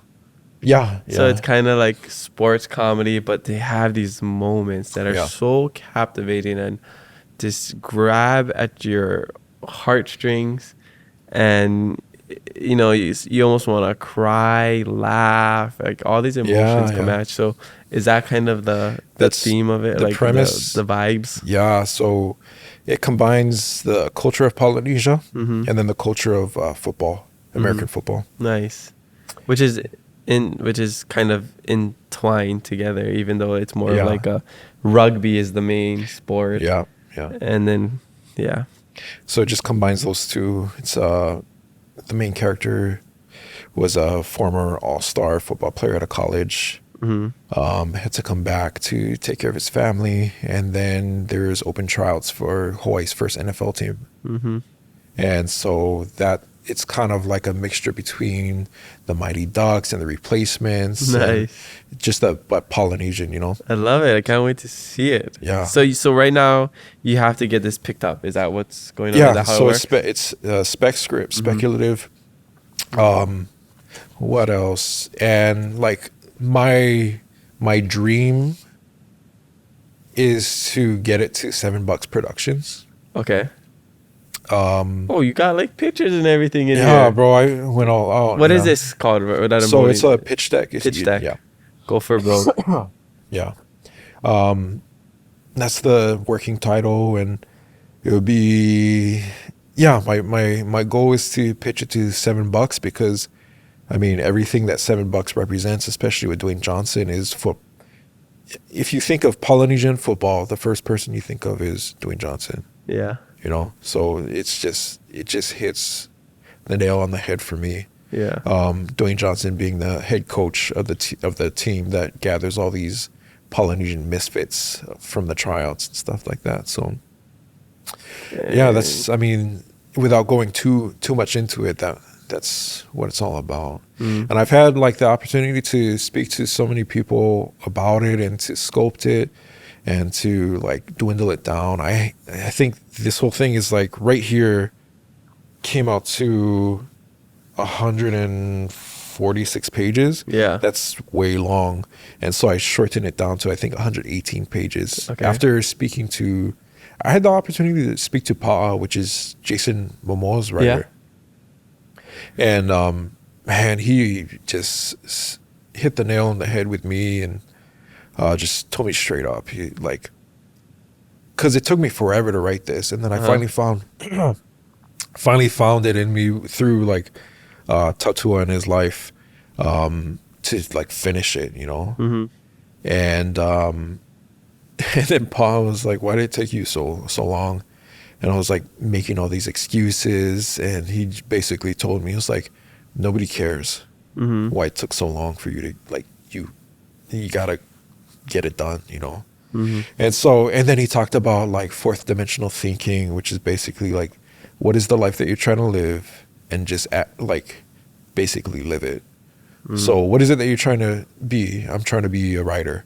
Look at the way that writers are living their life, and copy that, and just live the way a writer would, And that goes for anything. Like, what are you trying to? You're trying to be an actor. You're trying to be like a gym enthusiast. Look at somebody who's already doing it. Copy that lifestyle, and then act like you are that in that lifestyle. If Dwayne Johnson's waking up at 3 a.m. to work out, you should be waking up. That whole. Anyways, he just like mind blowing. Because I would say the way I'm going about this is very, what is it? Not. Conventional, unorthodox, unorthodox, because I feel like I'm kind of skipping the line. But then again, like you watch these YouTube videos of other writers, and nobody's saying like this is the equation on how it's done. People are saying, I got lucky, and then you just sit there and you're like, what? I want to get lucky. Yeah, exactly. Or somebody's like, I knew somebody in the thing, and they sent it to the thing, Yeah. or I just randomly sent it out to someone, or they went on the Blacklist, which is like a hub for like screenplays and stuff like that.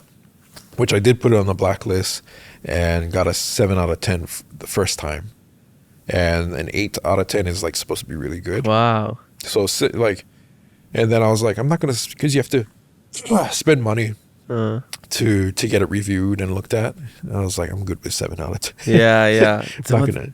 The idea sounds so cool, and I was looking inside here, and you have some people in mind to play certain characters. Yeah, I mean, yeah.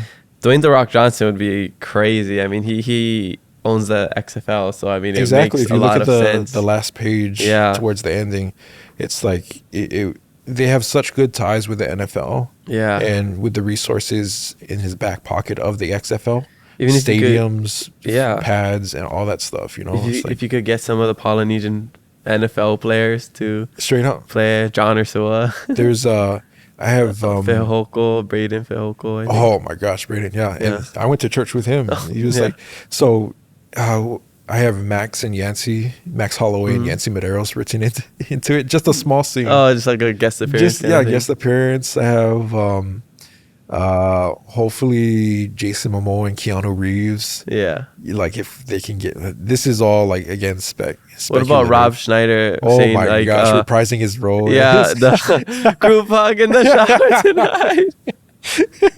Oh my gosh, That'd you be can do crazy. it, Yeah. Brian. That would it would be amazing. And again, I'm doing it a different way than most are.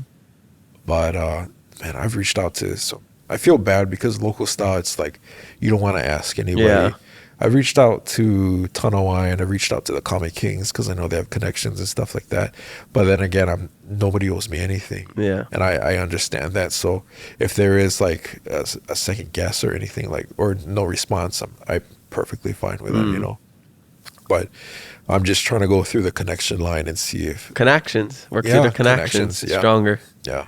Yeah, I love that. Well, I mean, I wish you the best. That sounds so cool. I want to see that movie. I mean, there's a lot of, you posted it, I think, of all the Polynesian things coming up. Yep. The representation, the film with Taika Waititi, and a bunch. You and are you in it, or just a couple of your friends, right? Some of the guys in the group, the content creating group, are in it. I'm like background. Oh, okay. Yeah. So hopefully I make it. Yeah. We'll see. But and all of that, and then the whole thing with Iam and like so many cool things happening right now. The live action Moana, Lilo and Stitch coming out. It's a great time to be Polynesian, Pacific Islander. Wind of the in Reckoning Hawaii. just popped off. Like, Who is? is it Wind of the Reckoning? Oh yeah, that's going around too. Yeah, It's going around. yeah. It's killing it. So I've seen that. It's a good movie. more than, and then Iam Tongi just.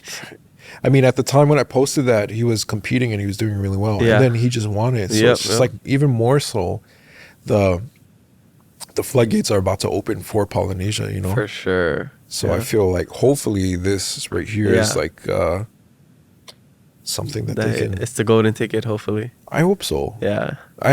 So Well, this one is Say it like right now, and then maybe we can look back at this interview Yeah. and hopefully reference it. Hey you, Kulani, future you. Hey, good job, buddy. Man, I'm gonna be watching this like under a bridge, like Cooking on a hot plate. cooking on a hot plate, clipping my toenails. and Yeah. it's like I never. Yeah. Oh no, that's not gonna happen. Yeah, it's This- not gonna this too happen. many- Yeah, just jokes. It's gonna happen, and I'm gonna support you in any way that you can. That Oh, I sounds so appreciate it, awesome. brother, yeah. If I was more Polynesian looking, I would definitely try to audition for the role No, of you linebacker. definitely be in there, Yeah. my guy. Like, yeah. No, if I'm not gonna be casted as a linebacker or defensive lineman, then I don't want to be in it. All Wow. sizes mattered for linebacker and Yeah. defensive lineman, all right? Oh man, They never let me play that position. Wow, I don't know why. sizist. Sizes, yeah. Wow, look at these guys. Is this in Big Island? Big Island, but I moved to Kaiser High School in Oahu to play football. I got you. But I was a receiver and kicker. Yeah. So different. But when they would so people had to clean the locker rooms, like different positions were categorized, so like receivers with QB, the defensive, whatever, like DBs with I think maybe safeties or whatever, linebackers, and then so I was receiver and kicker. So kickers, which was just me, was categorized with the defensive linemen. Oh. So I got really tight with the D linemen, all the big boys. Yeah. And so I just felt like I was part of the D line community. There we go. And then my coach said the last game of the season he could put me as defensive lineman. And we played in the red division, which is like Kahuku, Farrington, like all the big boys. Yeah. But I ended up getting hurt halfway through the season, so I never got to accomplish that goal. Maybe with this, hey. Yeah.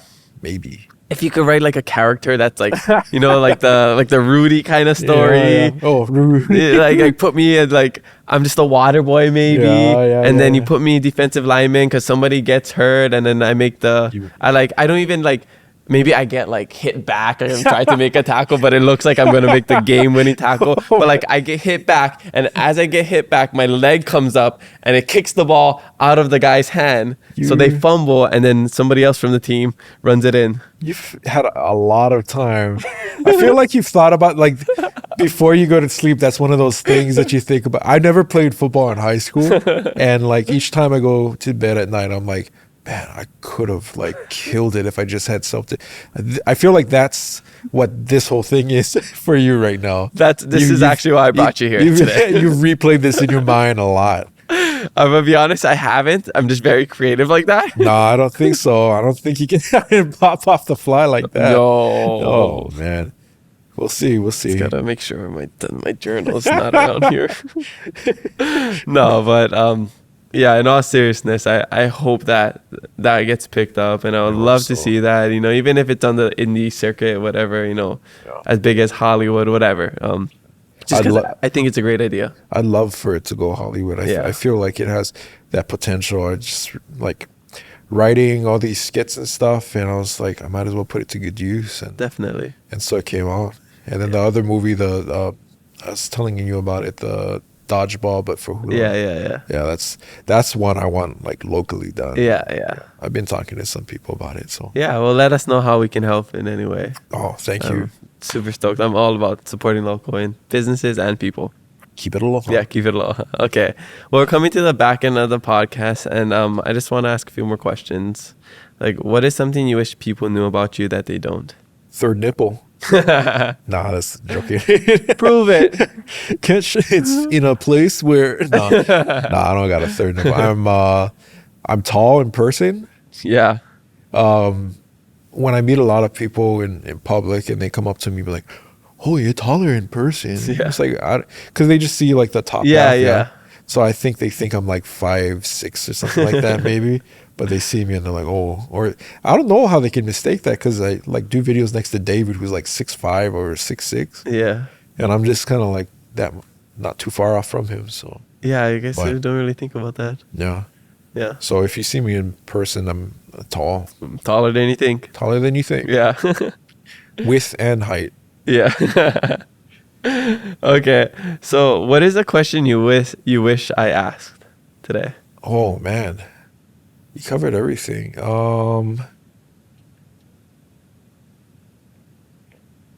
Maybe I mean, we covered it, but maybe just like the downside of content creating, which we talked about already, which is when money gets involved, and things just kind of. Do you have anything else weighing on your heart you want to share about that? No, I mean, like I said, we had a falling out with two of the guys, but we recently mended that bridge, and 2 years, man, we didn't talk. So it's just kind of like, but I feel like that needed to happen because I was able to find solace in writing. I found that I loved writing more than acting in it or being in front of the camera. I love being behind the camera more. I can't speak for the other two, but editing wise, like one of the guys just kills it in editing. And I think that's one of the things that we butted heads on, was who was going to edit. And I found more joy in writing. He found more joy in editing, and we've built on that since we parted ways. But now that we've come together, it's like we're able to see that. Nice. So, and you just need those years to grow sometimes, you know. Yeah. Like, we're still trying to figure things out. Yeah. You don't really, even when we think we know it, we don't. No. It's always changing. Yeah, it's always changing. Yeah. So content creating wise, like you see the fun loving, you know, kind of thing, but in the background, and people even message too, like, hey, where's so and so, or where's is it this and that. But at the end of the day, it's just there's things that happen in the background, and not everything needs to be on social. That's another thing, man. Not everything needs to be on social media. Your whole private life on social. Yeah. I cannot. Yeah. For me, I'll speak for myself, Yeah. but I see people putting their life on social media, Yeah. and it really diminishes you as a well, Yeah. from my eyes, it diminishes people. It's just like, I don't like, just keep private things private. Oh, you know what I mean? Yeah. Especially the drama. And Especially with drama. Yeah. Yeah. I try to balance it out where it's just mostly business, work related stuff. And then once in a while, fun stuff. But like, yeah, personal life. Like, I don't like posting my relationship and whatever. Exactly. Like, if it's like a pretty neutral and not like super lovey-dovey, because my girlfriend knows. I don't like that. I don't like people knowing that stuff. Birthday post, whatever, you know, sure. I try to keep, exactly. Yeah. I try to keep it at that level, because there's some weirdos out there, man. Yeah. Reaching out to my wife and like Really? trying to add her and stuff like that. Guys? Yeah. It's weird. I probably get hit on by guys more than I do girls. Oh man, there's there's some stories that we could tell today. Yeah. But we'll save that. The weird ones for me are like the fake accounts. I don't know if that goes, and they try to get stuff out of you, or like say like try to like send you like inappropriate stuff, and it's like a super fake video. I'm like, you know, this is obviously fake. What are you doing? And I have a girlfriend. Yeah. Like, what are you trying? What do you want from me? Ooh, ew. Yeah. What do you want me to say? I tell them like, okay, send me your address. I'll be there right now with my girlfriend. Yeah. They don't know how. Well, like, I mean, I don't know if that's what they say, because they're just texting. Pretty confident about sending me that picture of your bumhole. No. I know. Nobody's done that, just to let you know. Yeah. But if you But if you want, I mean, go see a psychiatrist. Yeah, so it's such a strange, fascinating world. It is. Virtual world that doesn't even exist. Yeah. But real people exist in it. Yeah. Yeah. So weird. It's so weird. I'm always just like, it's a love-hate for me. Yeah. Yeah, definitely. Yeah. But I totally love it for business, because it's so good. Yeah. Yeah. Networking as well. Exactly. Like I would never have expected myself to have like connections with the people that I do. Definitely. Today. I just make dumb videos and it's got me to places that I never thought I'd be at. You know? Yeah. And I think that's the same for me too. It's cool having this platform, because I can reach out to people that I know or publicly known, and they'll respond to me. Yeah. And I'm just like, that's so cool. Like, I'll just send a message like, hey, you want to come on the podcast? And they'll be like, yes, I would love to. Yeah. Like, cool. Like that. Yeah. It's so cool. Yeah. I did the same thing, because Hawaii News Now is trying to do content, like trying to do a podcast. Oh, nice. And so they were like, do you know anybody that'd be interested? And so I just made a real quick list of like comedic content creators. Mm-hmm. And I've like Tumua, Xavier, Passion, Jelaine, like all the people that have been making content. Yeah. And they all responded. And I'm just like, I mean, there's people that I do have connections with, and then there's people that I don't have, like Passion, like is far beyond. I wouldn't think that she would ever respond to me. She did. Yeah. And I was just like, oh my gosh. And so I just have a list of people who are down for that. Nice. So if you want that list, no. They want to start one. All right. They're trying to. No, I'm not going to head it at all. They just reached out to me because of that Polynesian video I made where Polynesia is about to blow up, and then they came out with a news segment, which is basically my video, like not word for word, but they just did everything like, oh, Moana's coming out, Lilo and Stitch is coming out, the soccer movie with Taika is coming out. They just like hit all the points that I hit. And then they're like, do you want to share something about your script that you're trying to pitch to $7? And I was like, I didn't really pitch it yet to them. I'm trying to. And then once I said that, they kind of like backed away. But then they, on the back end, they're like, oh, we're trying to do this. I don't even know if I'm supposed to be talking about this. I know. But they're trying to do like a content creators podcast kind of thing. Oh, so they're looking for like hosts and stuff. I think they have a host. Oh, nice. And they got everything set up on like where they do like the evening show. Okay. It's not on the desk. It's like in their office space or something. Okay. And then it's kind of supposed to be like this. Yeah. Which I think even more like spotlight on content creators, you know. Cool. Yeah. So hopefully they can get that going, because I feel like things like this is really what content creators need, because like It's evolution. Yeah, exactly. They see one side of a content creator, only one side, which is what they see on social media. And so platforms like this allow viewers to see, oh, they're not just like a crackhead wearing a dress and trying to be funny. They have a life outside of that, So Definitely. yeah, so I'm going back to that. I'm grateful to be here and be a part of this. Again, imposter syndrome all the time, but it's all right. You earned it. And if you don't think you've earned it, continue to earn it. yes. Yeah. Oh, that's such a good, write that down, tattoo it on my bicep. Yeah. Exactly. Just, you see, if you think you have shoes to fill, it's usually your own shoes that you gotta fill, know. That.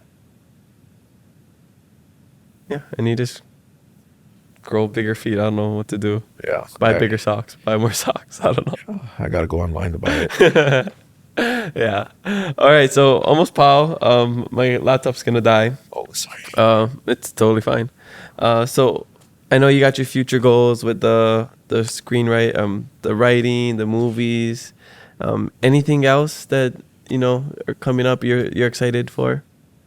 That's pretty much what's on my plate right now. It's Yeah. just trying to pitch this, trying to finish the second movie, the Hulu one, and just trying to get it out there. Yeah. Because again, I don't have those connections that I have connections to people that are in the community of filmmaking, but I don't have like the connections as if I were to go to these like film festivals or things like that. So really, I gotta exert myself into that lifestyle. Yeah. Okay. So that's what I'm working on right Yeah. now. What does your wife think of all of this? Oh man, she's been holding it down since the pandemic, because I've just gone all over the place. 2022, I had to get back surgery. Oh So yeah. 2020 was kind of like the time, and then 2021 towards the ending, I was worked as a tour guide, and I mean, if you want to, I know we don't have enough time, but culturally that just wasn't. I felt like I was selling culture rather than like, they just want to see where the movie sets are, and they just want to see where famous people. That's where Bruno Mars went to school, and, But you start talking about Eddie Aikau and don't listen to that.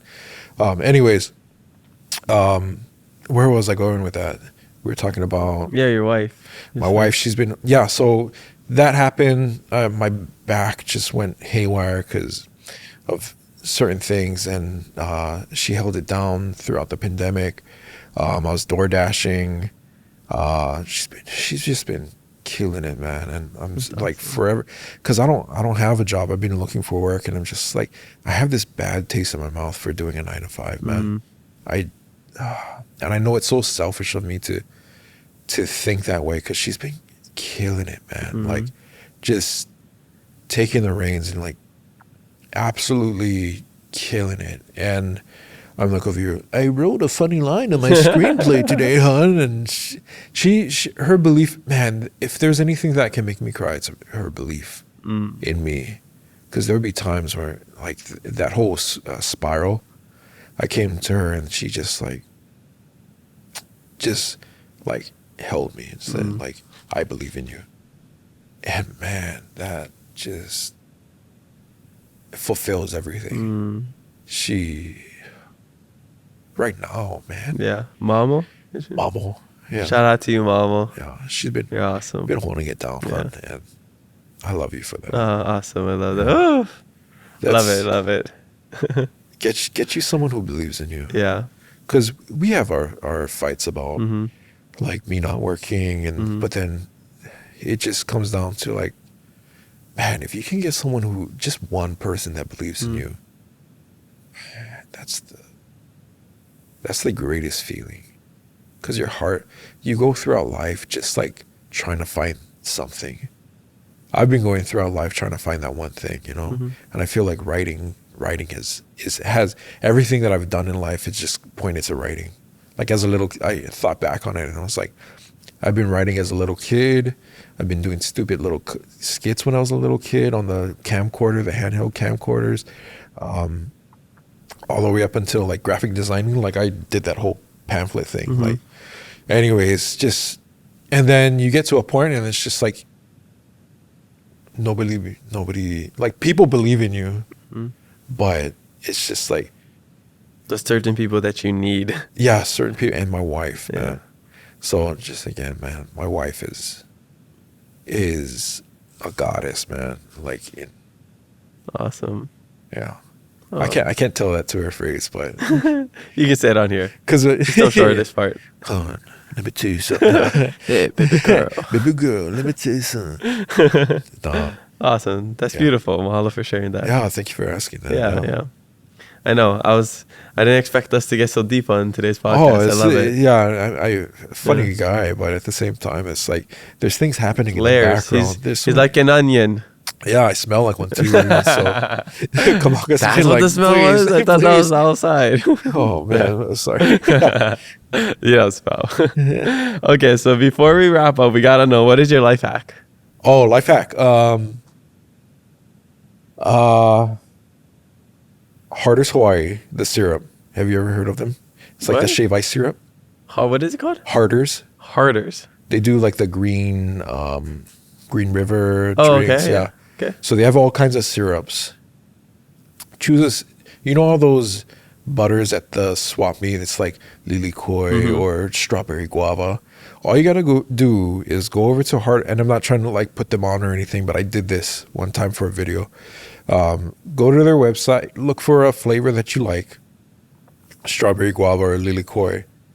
Buy it straight up, like just grab it, get butter that you like, put it in a little bowl, melt the butter just a little bit so that you can like mix it in. So say you want like lily koi, grab the lily koi, just put a little bit of syrup in, mix it into the butter, let it harden overnight. Lily koi butter, my God. Oh, nice. Yeah. It's like, and what do you cook that with? You can put it on toast. You can put it on like what's that bread from Maui? The sweet bread. Okay. You can just anything that you want buttered up. Like nice. You got your lily koi butter. Crackers, you can just lily koi butter. They even have like desserts. They have guava, any flavor, you know. Whipped cream too. Do it with whipped cream. Oh, that sounds good. Same thing. Just grab the whipped cream, pour it in. Like don't. Yeah. Just do it sparingly, and then once it starts to change color, and then taste it. You know. But man, I don't know if that is a life hack, but bro, that sounds good to me. Over here, going to we'll accept it for $10 for the small ounce of butter like that for a lily koi butter. No, just save money. Yeah, save money. Go hard, or just anywhere that sells the juice. Yeah. Awesome. Oh, that's a good one. Mahalo. Okay, we got our last fast fave 5 questions, and then we're pow. Let's go. Favorite childhood snack? Oompa Loompas. Wait, is that a real thing? It is a real thing. It was a hard shell candy. It was like Skittles on crack. Huh. This is I went to Kappa Elementary School. Right across the road was Crack Seed. Ooh. Over by the Pizza Hut where the old Kenny's Burger House used to be. Crack Seed used to sell. It was called Oompa Loompas. Nice. I gotta look it up. Yeah, it's like a square round candy. Okay. Yeah. Cool. Oompa Loompas. They don't make it anymore though. Oh, too bad. Yeah. Favorite movie? Ready Player One. Oh, I like that movie. I love that movie Yeah. ever since it came. I want to read the book, but Nice. movie wise, so nostalgic. That's cool. Such a good Yeah, movie. I like that one. Favorite TV show? Avatar: Last Airbender. Jordan. Sorry, I yelled in this mic. Sorry, listeners. I had to get Jordan's attention because he has headphones. Asked him what his favorite TV show is. Why does he not? Oh. We're big. We love it. We love Avatar: The Last Airbender. That's one I can just constantly. And they did such a, because what was it, 3 seasons? Yeah. Three se- books. Yeah. Mm-hmm. And it's just short and sweet. You don't watch it for a couple months and you can just watch it Yeah, again. exactly. It's just like, so good. oh, Who are you? I'm. So we decided we talk about this. I'm Sokka. No, or I'd probably be Appa. yep. Oh, whoa, hey, whoa. It's only sorry, for my sorry. wife and I in the bedroom, okay? Come on, say this magic word, babe. That's funny. Oh, man. Yeah, I'd probably be Appa. Okay, nice. Love that. Great answer. Best answer Yeah. ever. Favorite restaurant? Oh, man. Oh. Can it be a food truck? Yeah. Any Right. food place. As of right now, it is the Bald Guys out in Kuku. I had a feeling you're gonna say that. I don't know why. Yeah. Yeah, because So- it was at the concert. It was at the Bald concert. guy, Yeah. So good, Oh, man. I gotta go try it out. Man, they're everything on that menu. So, and he's such a good guy. Yeah. Like I saw him on the what is it, the documentary that they did for Hawaii, the food. Oh, I never seen that. It's up on Netflix, I think. Okay. And I saw them and I was like, oh, that looks so good. Went over there, man. He killed. Like I got to meet him and talk to him, and just the food, man. It's so good. Oh, it's making me hungry. Yeah, we gotta grab a plate. Okay, last question. Favorite actor? Favorite actor. Oh man, wasn't expecting that. Who's my go-to? Like, Yeah, that really funny TikTok where you're like acting like the guy. Oh. Chris Farley. oh my gosh, Chris Farley. It's between Chris Farley and Jack Black. Yeah, that's it. Jack That's a Black. go. Yeah, he's Jack funny. Black is my spirit animal. Yeah, you got the beard and the hair just like you. I love that. Yeah, I'll probably go with Jack Black. Nice. Because he's breaking, like the first time I saw him was in like, it was a skate movie. Skate movie. It's like this old, we'll find it afterwards, but Yeah. there's like, it was like hockey and then like rollerblading kind of thing. And one of the lines I remember, the guy's like, "Don't worry about it, bro." And then Jack Black comes on and he's like, "Did he just call you a piece of underwear?" Or something, something like that, bro. But yeah, that's the first time I seen Jack Black, and then everything that he's done since Tenacious then. It's D. Tenacious Love that. D. My guy, such Yeah. a good Jumanji. Nacho Libre. Oh my god, Nacho Libre, man. Did you find it funny when you first watched it, Nacho Libre? Oh, yeah, 100%. Yeah. There were some people that I feel like we were part of the crew that was like, this is gold. And then there were some people in the Love movie it. theater that were just classic. I reference his lines all the time. like, yeah, all the time. Yeah. Such a good movie. Yeah. Such a good actor. Yeah. Jack Black, straight up. Yeah. Awesome. Yeah. Awesome answer. Okay. Well, yeah, we're pretty much paused. I just want to say mahalo for coming and talking stories, sharing about your life and Thank you. social media and everything you're writing. I wish you the best of luck. Do you have anything else you want to add?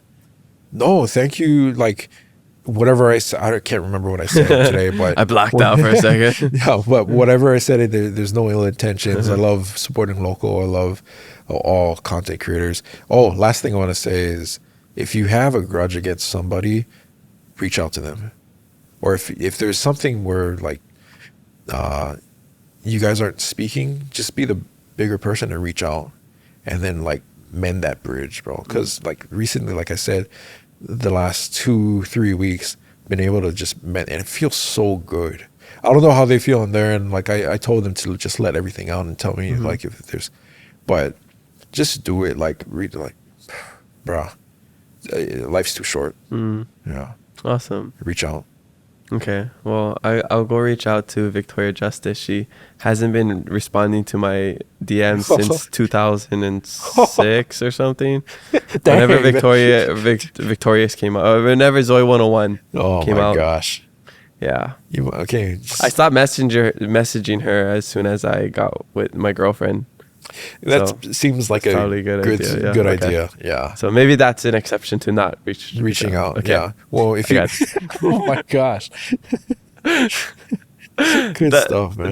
That's good though. That's really This good. is fun, man. Yeah. I love this. Yeah. Man, you really set a nice, comfortable tone. Wow, So thank yeah. you. There's a fly right by you. I'm the Going fly on guy. Tongi's head. That's Oh so my funny. gosh. Oh, you must be cousins. I know. I told you. Oh, Well, yeah, we'll definitely get together again. Hopefully, do this with a bunch of your friends with a live audience. Yeah, That'd be super cool. Let us know if you want to see that, if you're still listening to this point. But I just want to say mahalo, Kulani, for joining us on the Keep It Aloha podcast. thank you. Spread love, be kind to one another, and mahalo for listening to us today. We have a new episode every Thursday, so make sure you follow us and leave a review. I'm your host, Kamaka, and remember to always keep it aloha.